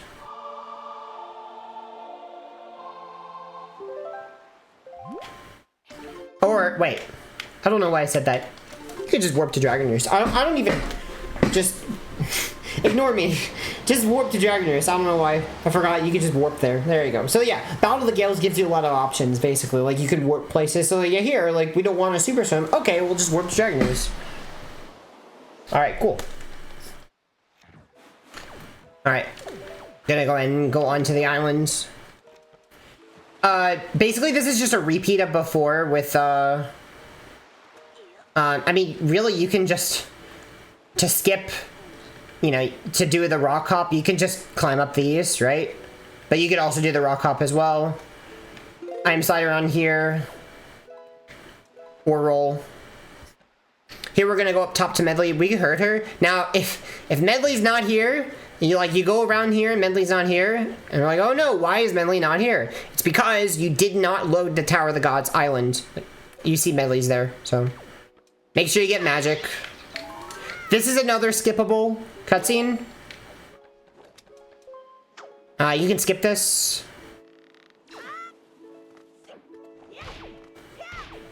You can actually go up here, jump up here, or you can item slide across. But yeah, this cutscene is skippable with pause storage. This is another example of one that's skippable, but I'm gonna go ahead and just watch the cutscene. Skipping this cutscene is not as easy to skip with pause storage. This is one of the harder ones to skip. But anyway, just talk to her and teach her the song.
Alright, so now that this cutscene is over, we're gonna go ahead and head to Ice Ring.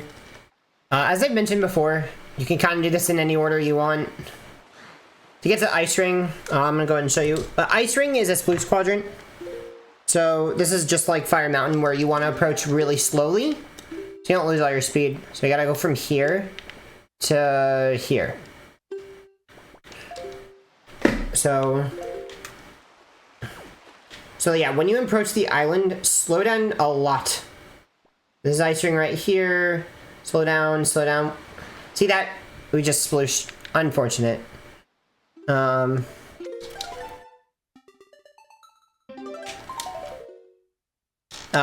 that's like just shows you how easy it is to sploosh, but there is actually a trick to it. I'll explain. Oh yeah, we're gonna go ahead and get the Mapfish cutscene. I'm gonna speed through this cutscene.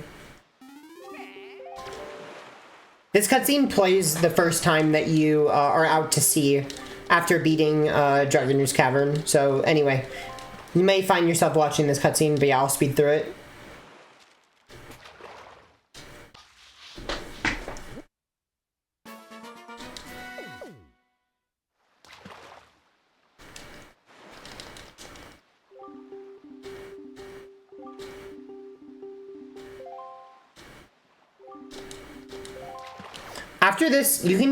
After this cutscene, you can sail to the island, but if your wind is wrong, you can just save and quit and you'll get to the island.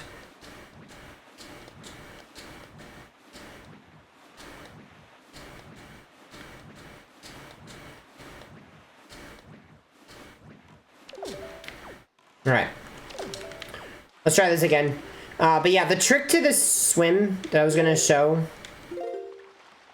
I'll actually show it from the back, because I think it's probably easier from the back. The trick for this swim is that you want to approach the island actually from, I'll show you, from the west. You want to go from west to east, or like from northwest to east. So like, this is the island right here. You actually want to approach it from this side, or from this side. Like you want to put, like I approached it from the north. It's easy to sploosh from the north. You actually, if you approach it from the west, you kind of got to curve around. I'll show you. So like, see where I am right now. I'm going this way. I actually like to look for, where is it?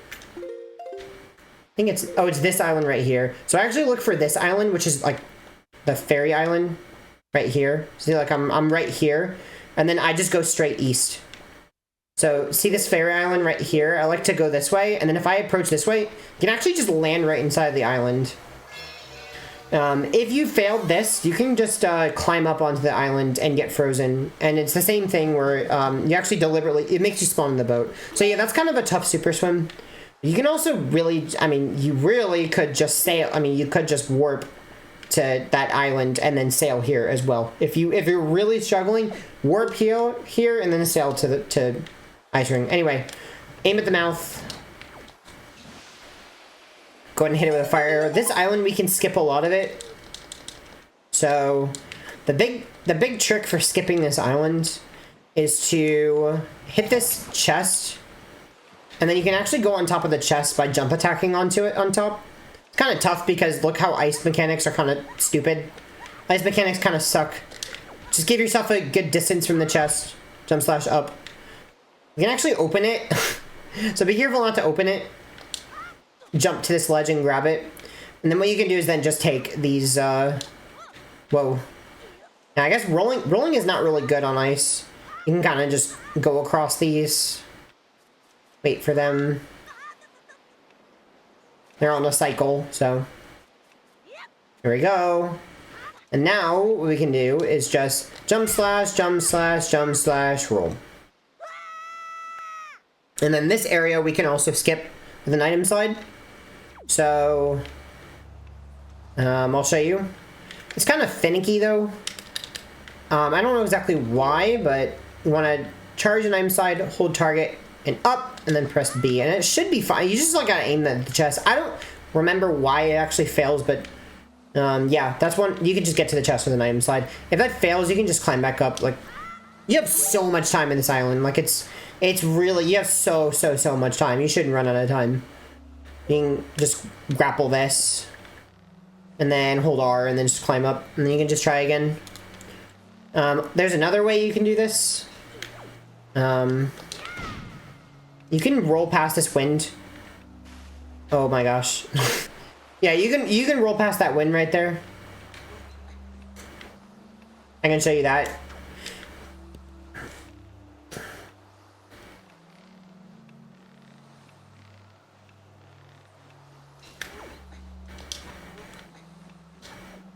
Really just aim to the left and roll when you get close to the wind. Pretty simple. Just get close to the wind and roll. Like that. So, that's one way you could do it. Oh my gosh. I'll do the item slide one more time, and then we'll continue from there.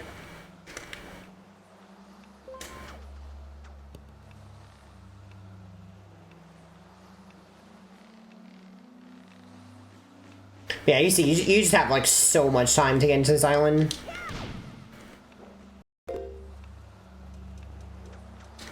Here we go. Open the chest. Alright, once you open the chest, there's actually an island hop to get to.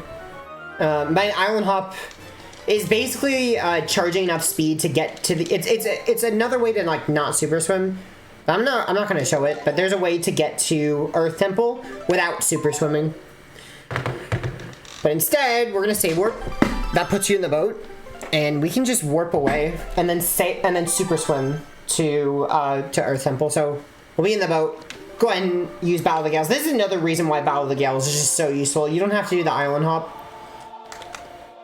which is a pretty rough. It's a pretty rough trick. We'll just go ahead and just warp to Windfall. And then all we have to do is just go back to that island where we learned it's the South Island, right next to Outset, that we learned the song that we taught to Medley. We just go right back to that same one. So we just did the super swim, so I'm not going to show off where the quadrant is, because you should know where it is by now. Oh, and also, let's say you don't want to put the camera behind Link. You could just turn the camera like this. It's pretty simple. Go to the islands right here, and there you go. The cutscene will just trigger when you're close to the island, so you don't actually have to slow down that much. You say I didn't really slow down at all. All right, so once we reached here, should be good to enter Earth Temple. So I'm gonna go ahead and speed through this part, and I will catch you when we have entered Earth Temple.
Alright, so, Earth Temple time. So, go ahead and call Medley, and then what you can do is you can target slash across this.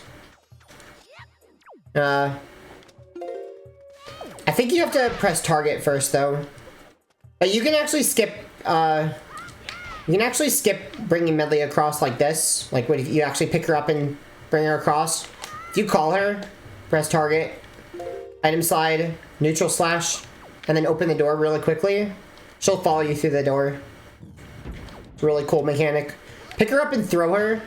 And then what we're going to do is we're going to item slide all the way up here. And you can actually get across this right here. You can actually item slide up to this part. You can all you have to do is you have to aim between these spikes, like here. See how there's like these spikes? Like this. Oh, go away. See these spikes? You have to aim in between them. That's the trick. So I'll show you. So get Link in the corner, hold up and target, and then press B. And then it should be able to grab. Now, let's say you don't want to do that, because that's the fastest way to do this. You could just go casual. Casual would be go with Medley all the way up here, and then just use her to fly across.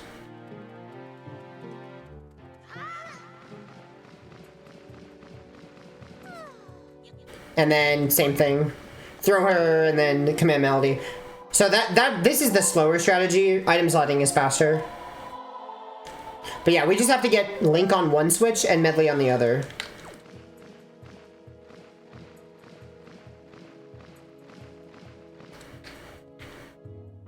Alright, and then jump down with Medley. Take her to the door. Then we're gonna jump down with Link. To Medley, pick her up, bring her through the door, and then throw her, and then we're gonna go ahead and defeat these twos. And then, for this blue one, you can just hit them with light arrows. I don't know why I opened that. You don't actually need to open that word pod, I'm sorry. That was muscle memory. Oh, I forgot about this guy. Alright, there we go. Anyway, moving on. Sorry, just defeat all the twos. You don't need the warp pod. That was just muscle memory. Alright, so. Gonna go in here. What we're gonna do is we're gonna throw Medley at this light. And go to this light. And play command Melody. Pretty simple. Aim at the light with her. Cancel. And then aim as Link. Now, we already have the mirror shield, so as you notice, we don't have that. The really nice thing about doing barrier skip is that we got the mirror shield from the puppet getting cutscene. By watching the cutscene, that actually gave us the mirror shield. Now we're gonna bring Medley back. And now we don't have to worry about getting the mirror shield from the dungeon. So that skips like half of the dungeon. We're gonna bring Medley over here. It's actually faster to jump off the side, not actually go on this ridge. And then we're gonna go ahead and play command Melody. Be careful not to get hit by these guys. If you go close, if they're like aggroing you, if you run at the Songstone, they'll actually de-aggro you. They can't follow you all the way to the Songstone.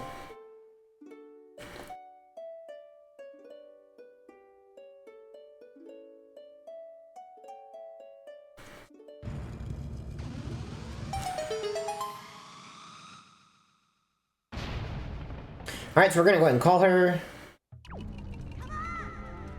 Bring her through the door. Now, I'm actually still having trouble deciding what I should teach for this next area. Anyway, be careful about these redeads. If you're like all the way forward into this light, they can't aggro you like here. But if you get close enough to this guy, you can just hit him with light, kill him, because they'll scream at you. This guy will. This guy's really annoying. But anyway, you can skip this small key chest. You can skip, like, in this room, there's a small key chest. You can actually skip it. But I think I'll go ahead and, I don't know. I think I'll show how to... I haven't really decided yet. I think we'll go ahead and skip it. Let's go ahead and just skip it. If you want to skip it, you gotta go through here and take Medley across. We'll go ahead and skip the small key. I don't think it's that bad. Just skip the small key. You want to throw Medley up here. And then you want to pull this all the way. Well, actually, you can skip pulling this, but... I think it's easier to pull it. You actually don't have to pull it all the way. You only have to pull it to here. For whatever reason. You want to go ahead and hammer this.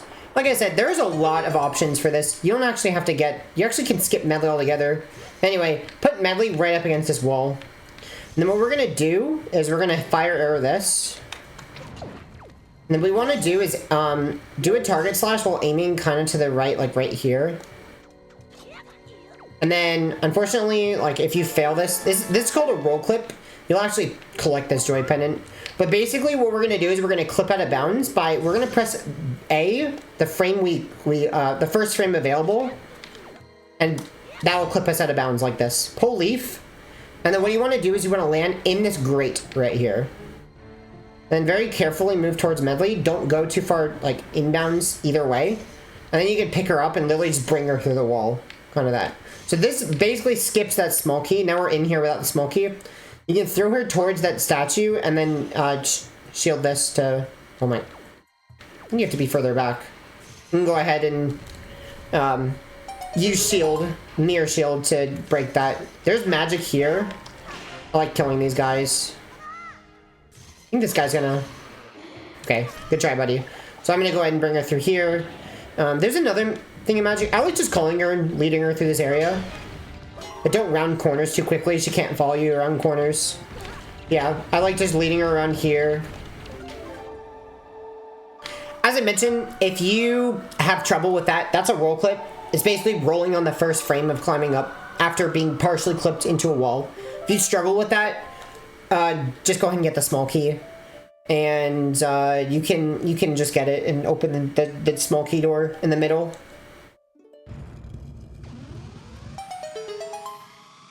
I'll actually go ahead and show it. Let me go ahead and just lead Medley here, and I'll get the small... Well, I guess I can't now.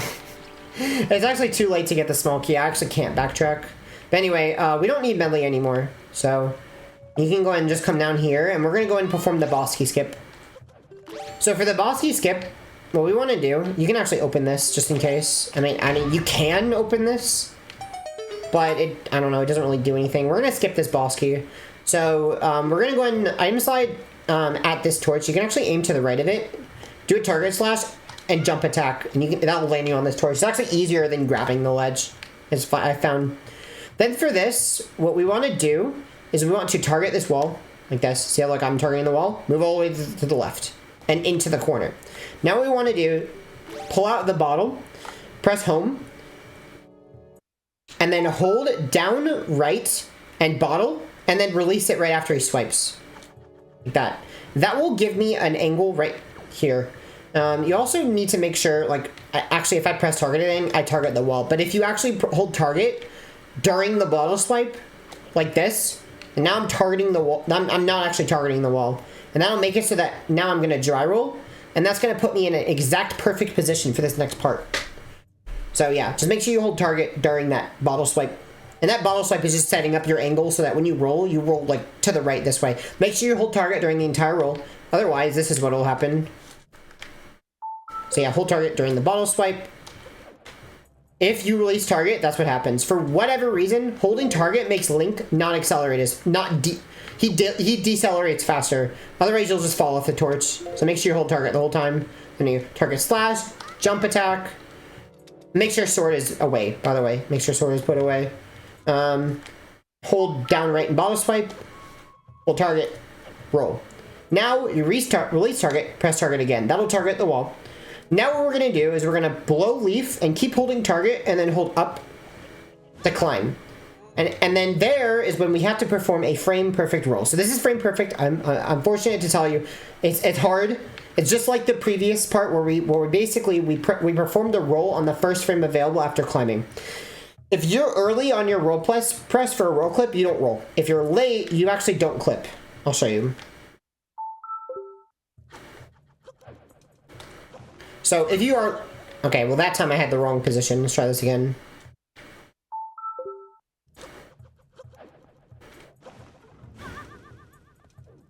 Oh. Try this again.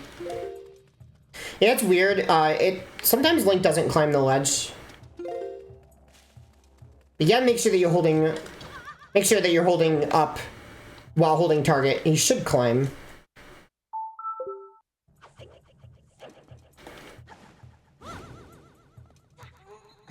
No, he's not climbing. Interesting.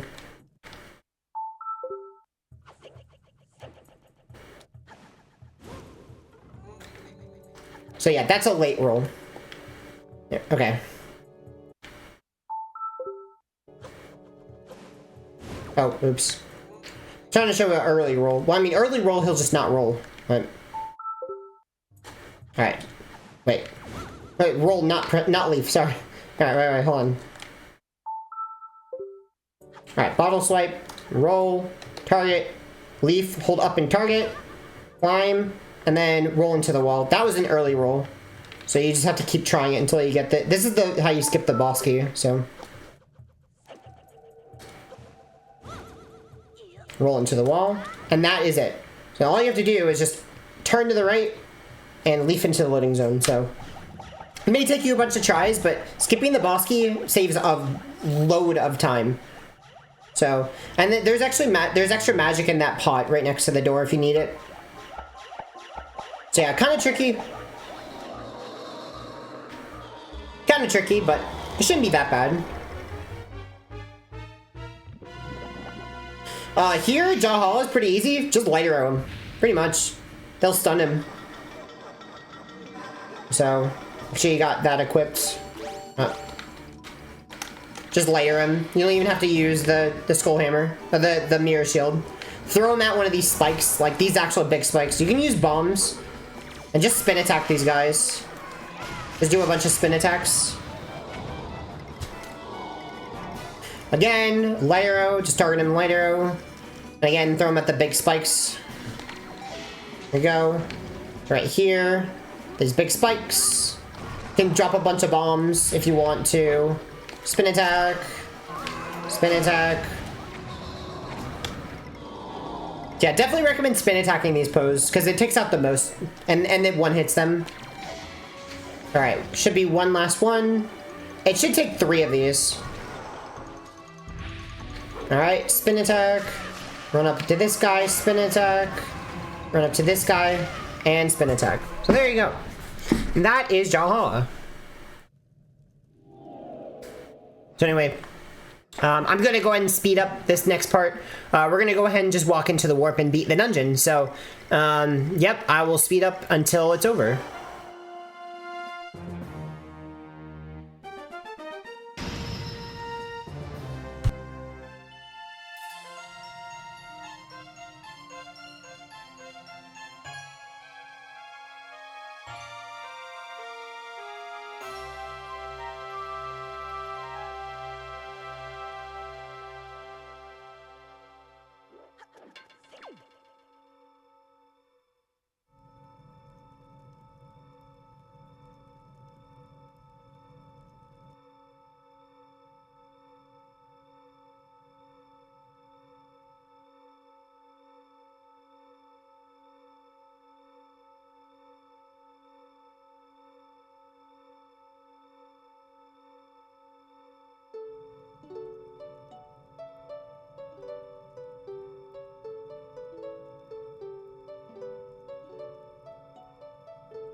Alright, so fun fact about this cutscene, that actually downgraded my Master Sword. So, now, as you see, we actually have not a fully charged Master Sword anymore.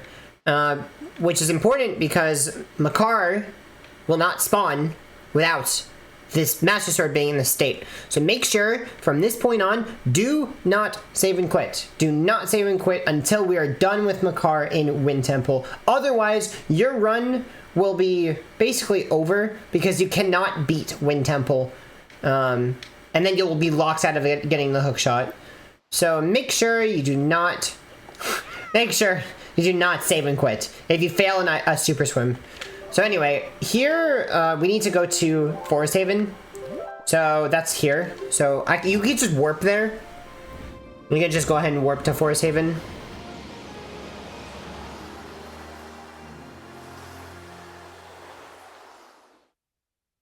And now we have to teach the song to Mogara, which we already got, because remember we got it without iron boots. So go ahead and go here. Because we can kind of leaf to get onto the land. Roll off to the side. And then here we're not even going to do this clip. You can just swing to get in. I like getting magic here. You can just swing. So go ahead and talk to Mogara and teach him the song. So anyway, teach him the song, and I'm gonna go ahead and skip through this cutscene.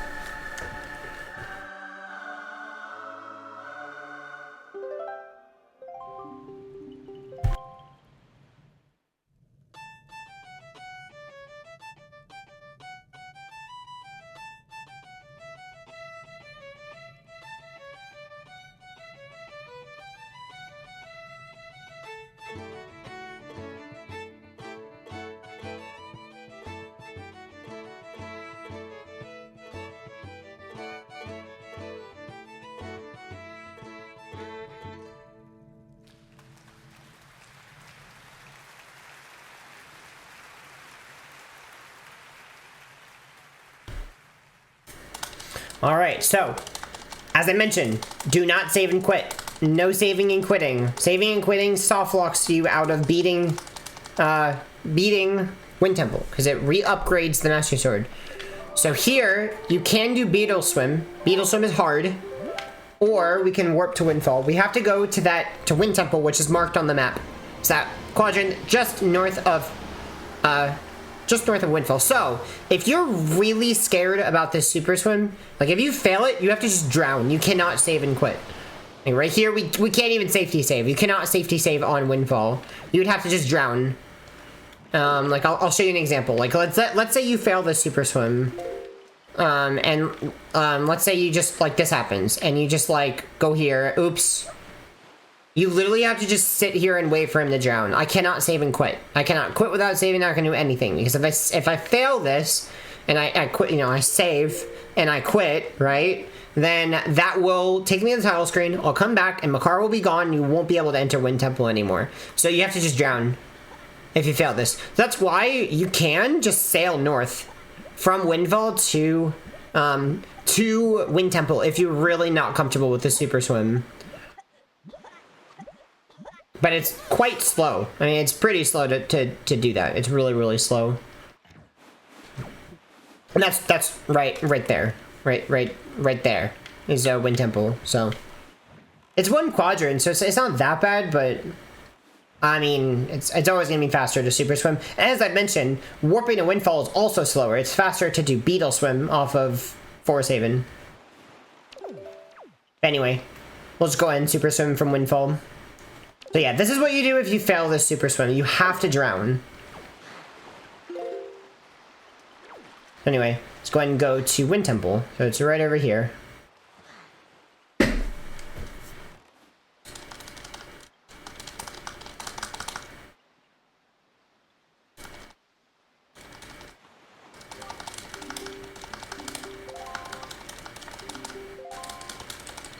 Alright, so, for this, actually, you want to throw Mogara.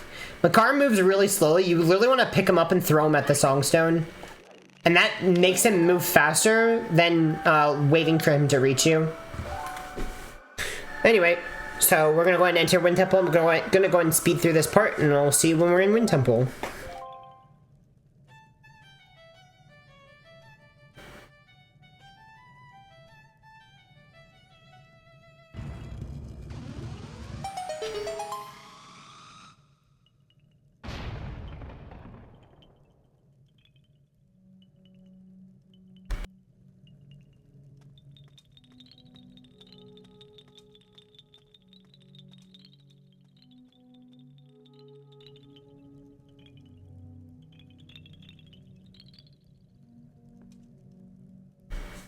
Alright, so now that we are in Wind Temple, we're gonna go ahead and call Makar. We can go ahead and roll to this door and he'll follow you through the door. Now for this part, we're gonna make Makar basically teleport across the entire room. What we're gonna do is aim, I don't know if you can see. We're gonna go into this corner right here of the door. We're gonna do an item slide and aim at the right part of this wall. So, do an item slide slash. You can actually just not hold up. And then very quickly open the door.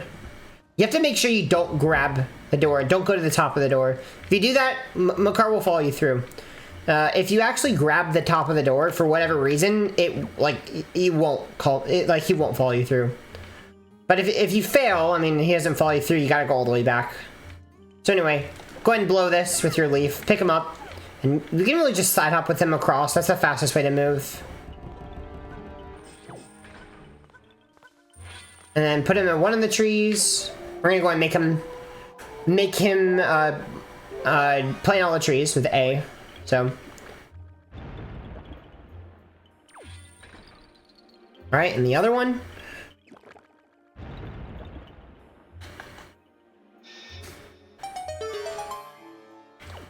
Gonna go ahead and bring him through this door.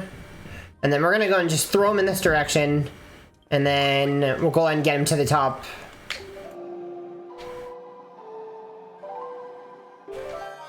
And then it really only has to plant the top tree. You don't have to plant the others. And we're gonna make Makar get kidnapped. So this is where now we can save and quit. After this point, that's it. We can save and quit. It's just for these like first part, like you cannot save and quit. So anyway. Alright, so we are done with Makar. That's it. No more Makar. So now what we're gonna do is we're going to side up 2 times to the left. Pull out the bow, and then what you want to do is we have to aim at this warp pod. So if you aim at this angle right here, you want to aim at a fire arrow. You want it to hit the top of this warp pod and burn it. It may take you a few shots, it's kind of precise. And then what we want to do is target slash across this. So item slide, hold target, press B, open this door. Now what we want to do is go across this room, put on your iron boots, drop down here, put on iron boots, and below this, you can actually equip over the iron boots, and that makes you take off the iron boots. But anyway, you can also just take them off. Unfortunately, sometimes this guy can just like grab you. If that happens, you should spawn right here, and you can just target slash again. It's not that far to go. So anyway, go ahead and show you that whole sequence pretty quickly.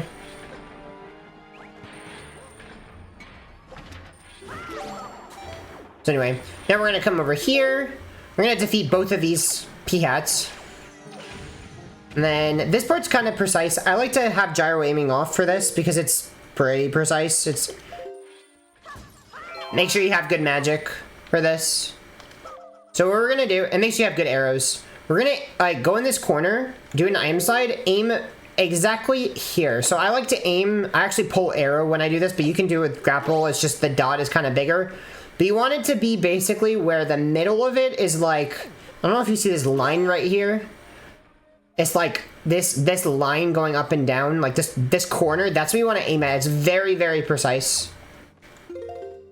And then make sure that Link is all the way in the corner before you press B. So hold target, make sure he's in the corner, and then press B. And he should grab. See how precise it is? It's like very, very precise to get up top here. This might take you a few tries. This is a really precise item slide. The angle is very, very picky for this. Now what we want to do is hold target, move off the ledge like this. And now we can do another roll clip where basically we climb up and then do a frame 1 roll. Now that was early, so we gotta try again. And there we go. We can leaf around this. And this is kind of tricky. You want to aim at it kind of from this angle. And you want to basically go here. Where you kind of go, you got to go around the statue. And you got to go around, like the back of this door actually has collision. And then you can actually go through this, door. We can go and just light arrow both of these guys. All of these guys get light arrowed. Pretty easy. I'm gonna turn. So anyway, this allows us to get the boss key early without Makar.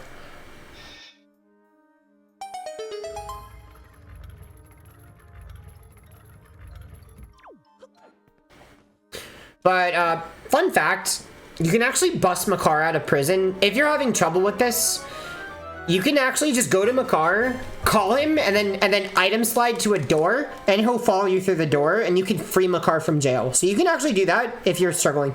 Make sure you save and quit from here. Do not leave normally, because if you leave normally, you will soft lock, because that door behind it is the song statue, and you can't leave. You'll just walk forever, and your run will be over because you just soft locked.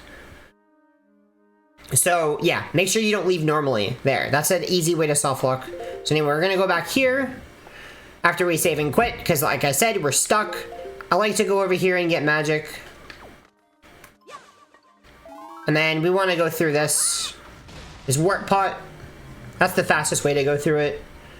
Now what we want to do, make sure you have plenty of magic. Hold target while you move through this area. Like, you can also get magic here if you need it. What we want to do is hold, it's like keep holding target after you get out of this warp pot. Never release target. We're going to go in the middle of this switch, like right here. Go in the very middle. We're going to mash the iron boots and then get off the iron boots. If you do it correctly, you'll land on this ledge. Now, if you don't feel comfortable doing that, don't side hop. The side hop is kind of precise. And you want to land on here. If you fall all the way down, you have to save and quit. Now what we want to do is we want to do an item slide across here. Now here you want to press target, tap target. And slide back, release the stick, press B, and then go all the way down, and then you have to leaf onto the top of this door. This is the one with the lock on it. We're actually going to skip opening this door. This is where you get the hook shot. Do not, if you fall all the way down, like, that's it. You have to save and quit. So if you fall down, you have to go all the way back to the beginning. We're going to target to move off this ledge, and the same thing, we're going to climb up, frame one roll, and you can actually get into this loading zone. You can pull leaf early to trigger it. Same thing, roll clip. And then this is why we need a decent bit of magic. We need enough for a few, 3 light arrows, because we're gonna beat this mini boss just by light arrowing everything. If you are fast enough, you can light arrow all these guys before they spawn anything. Otherwise, this fight kind of gets out of hand, so just light arrow everything. Light arrow that, light arrow him. Oh, where is he at? Oh, right there. Light arrow him. Oh, look, magic. So anyway, if you've done it correctly, you don't have to worry about anything spawning. You just light arrow the 3 enemies, and you should be good to get the hook shot.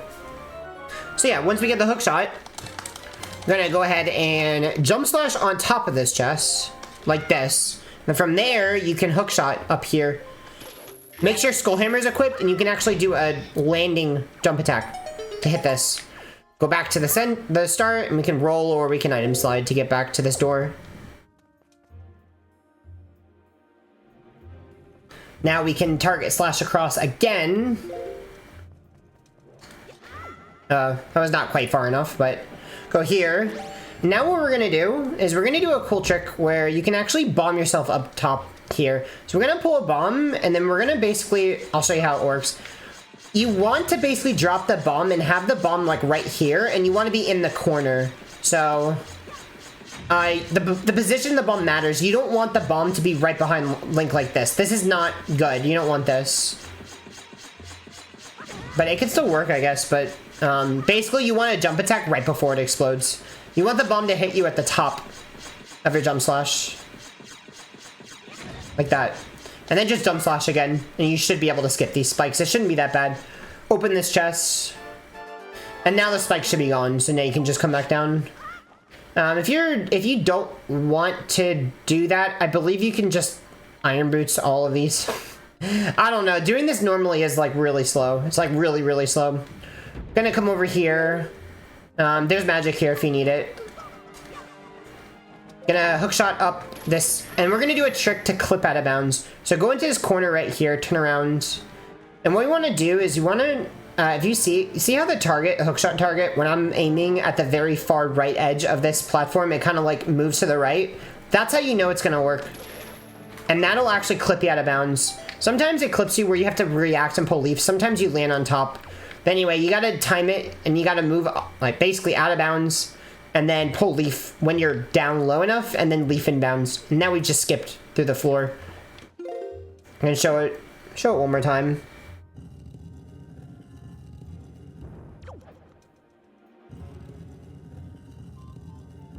Okay, let me show it one more time.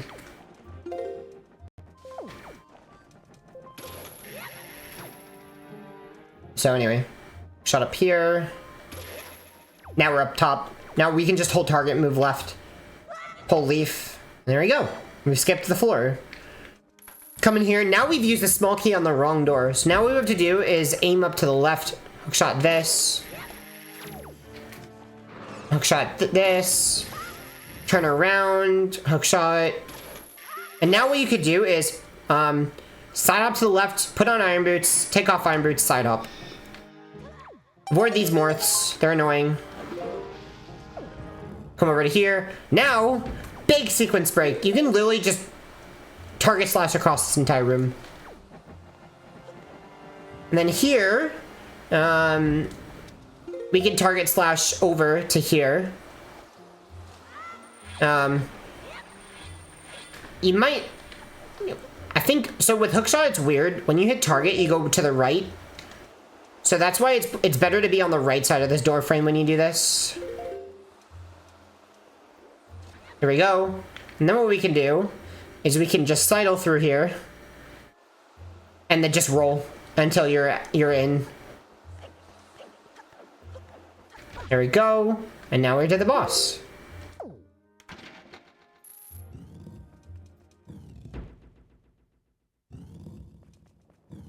So go ahead and jump down.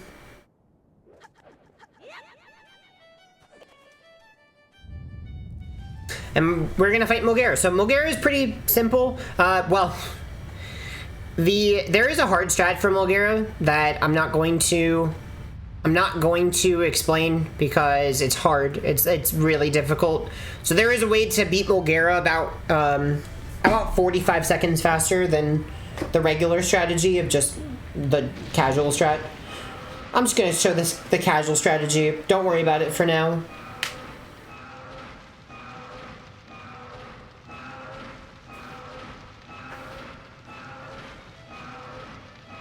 The reason that Mogara is making this, is playing the music, is that this is Mogara's state when the Master Sword is fully upgraded. So when we save and quit, now our Master Sword is fully upgraded, as you can see. So this puts Mogara in this state. So anyway, just hookshot Mogara. Don't get too close. Like, if you get too close, you get swallowed, right? So be careful.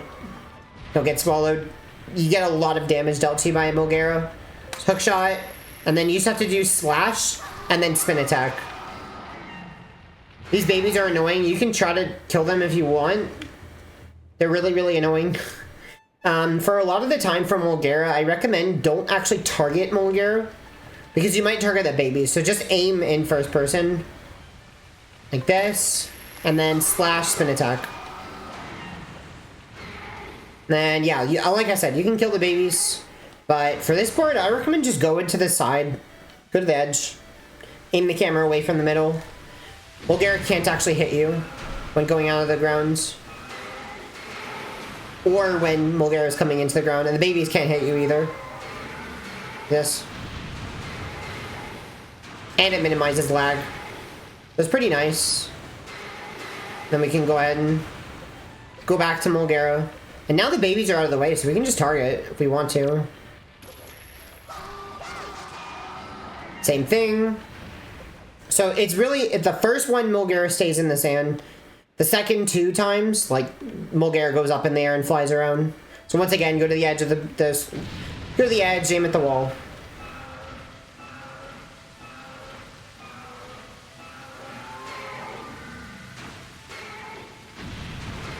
Wait for Mogara to be done. And then look, the babies aren't here because they all chased me to the edge. And there we go.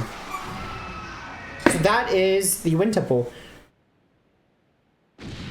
So, and then there's an interesting fact about this. So, oh yeah, nice. Mogara will override the music again. So for after this fight, there's supposed to be a cutscene that plays. Like, you're supposed to get a cutscene of beating the dungeon, but because the Master Sword is fully upgraded, we don't actually get a cutscene. So the dungeon basically thinks it's already beaten. So once you take the warp, it'll just not play a cutscene because it basically thinks that you should have already watched the cutscene because the Master Sword is fully upgraded. Because the cutscene is supposed to upgrade the Master Sword fully, but since it's already upgraded, it doesn't play. So that's pretty cool. Here you can actually hold target and mash A to get a roll here. It saves a small amount of time. Try to get a roll. I didn't get it. Basically because, you know, Link rolls during the cutscene, so he doesn't have to run as far at this part. So now he has to run all the way to the boat. Saves about 1 second to get that roll off.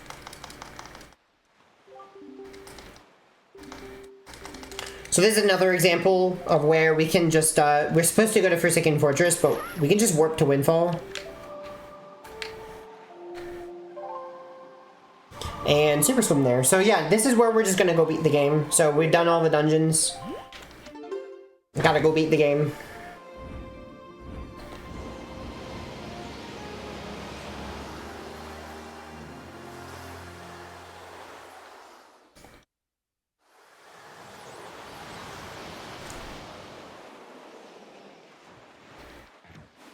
So here, we'll just, we'll get grapple again. Go into this corner. Oh, we clip. Second time we've clipped so far. Oh wait, that's... Go all the way back. There we go. Let's try again. Alright. Oh! Okay, we'll get it. Third try's a charm.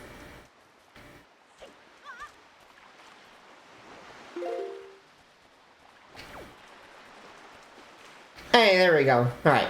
So, again, slow down outside the quadrant. Wait for it to load. Alright, it's loaded. Then we're going to go around to this left, same place as before, right here. Just around to the left. Going to clip through.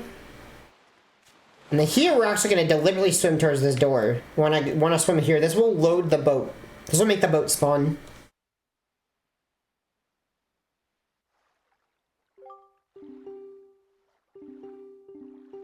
Alright, get in the boat. And we'll go to the warp.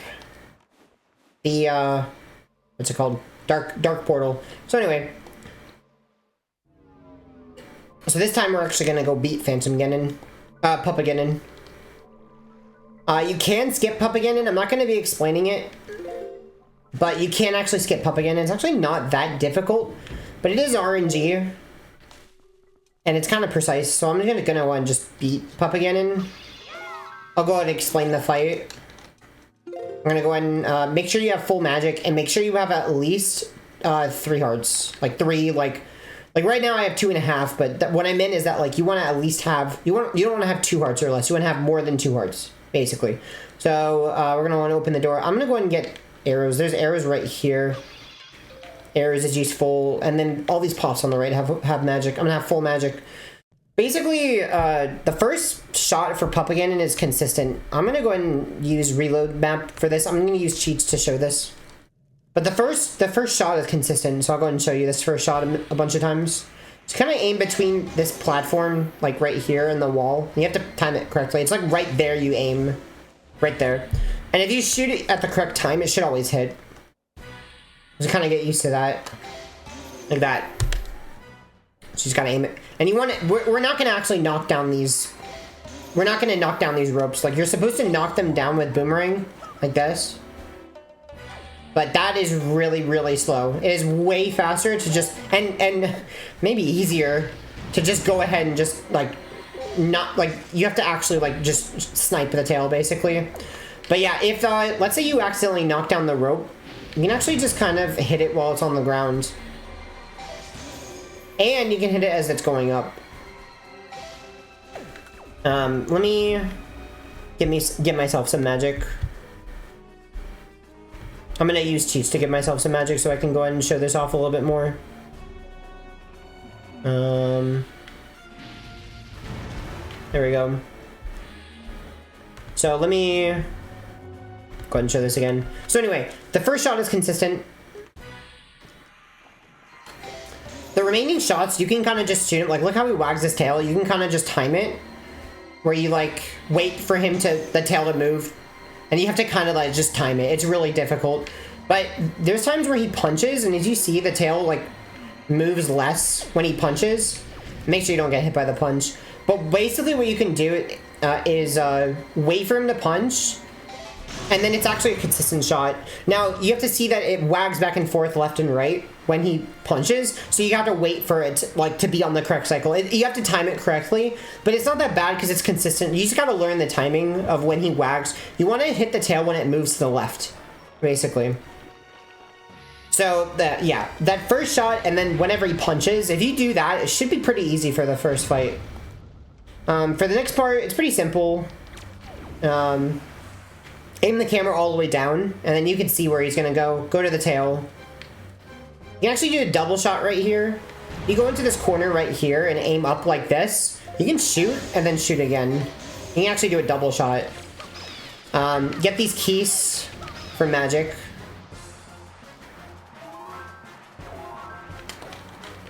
And then, again, wait for him to come down, go to where the blue ball is, and then shoot it. So yeah, you can do that double shot there. That's called crypt shot. Not really going to explain it much. It's just about timing and aiming position. But if you do that setup that I just showed you, it's not that bad. And then here, bombs are really powerful. Bombs are very, very powerful on this guy. Because if you stop him, you have so much time to hit the tail. Like, look how much time I have. I had so much time to line it up, even though I got hit. So just make sure he hits you. If he hits the wall 3 times, he'll always go towards you, but you have to make sure you're close enough to him. So like, I'll show you. He goes into the wall. 1, 2, 3, and then run at him with bomb. He'll always go towards you if he hits the wall 3 times, and you have plenty of time. So yeah, third phase, very easy with bombs. The morphs will drop hearts until you reach... actually, morphs and keys will drop hearts until you reach 2 1/4 heart at least. So if you have more than 2 hearts, they'll drop magic or nothing. If you have less than 2 hearts, 2 hearts or less, they'll always drop magic. They'll always drop hearts, sorry. So make sure that your health is more than 2 hearts for the fight, because you cannot get extra magic if you have 2 hearts or less. You cannot. You can also hookshot up the platforms to get magic if you need to. But they're pretty inconvenient. They're just so far away, but I'll show you them. These platforms, they're kind of annoying to hookshot up, because you got to make sure that you hookshot like at the correct angle. Like if you hookshot at this angle, it won't work. Like you can't actually grab... Well, actually it worked, but yeah. And then this one has magic. And there's arrows here too if you need it. But I just don't like it. I'm not the biggest fan of getting these. But it is there if you absolutely need it. So we're going to go ahead and go up this rope. Go ahead and climb this rope.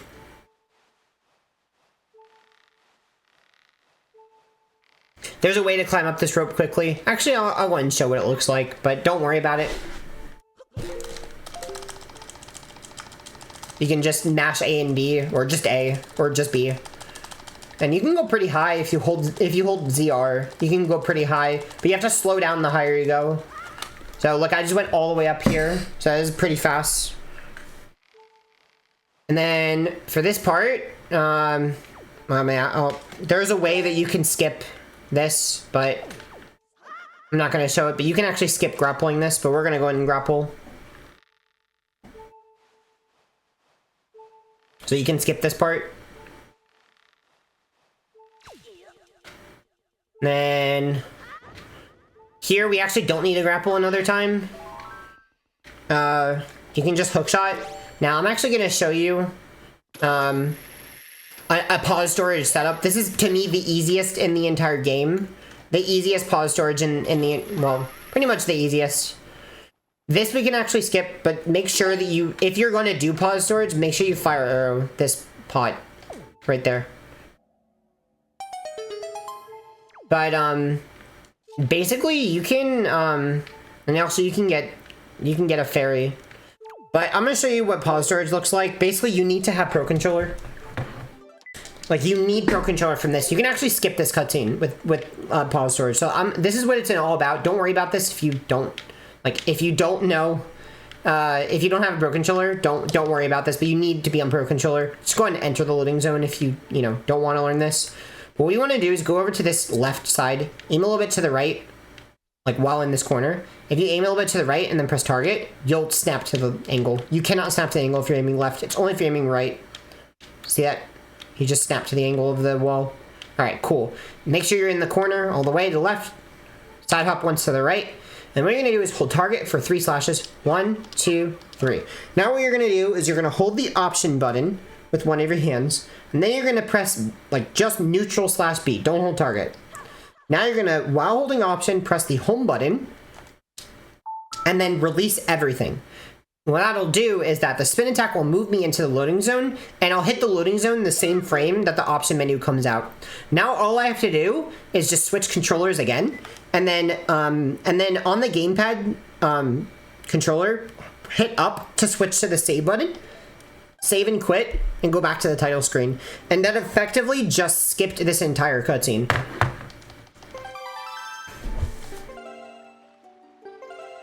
So there we go. I just skipped the entire cutscene. Now all you have to do is go all the way back.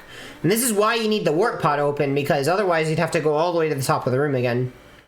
For items sliding up these stairs, you can really just get a bunch of speed and then just pull bomb or pull skull hammer. And you'll just keep going forwards.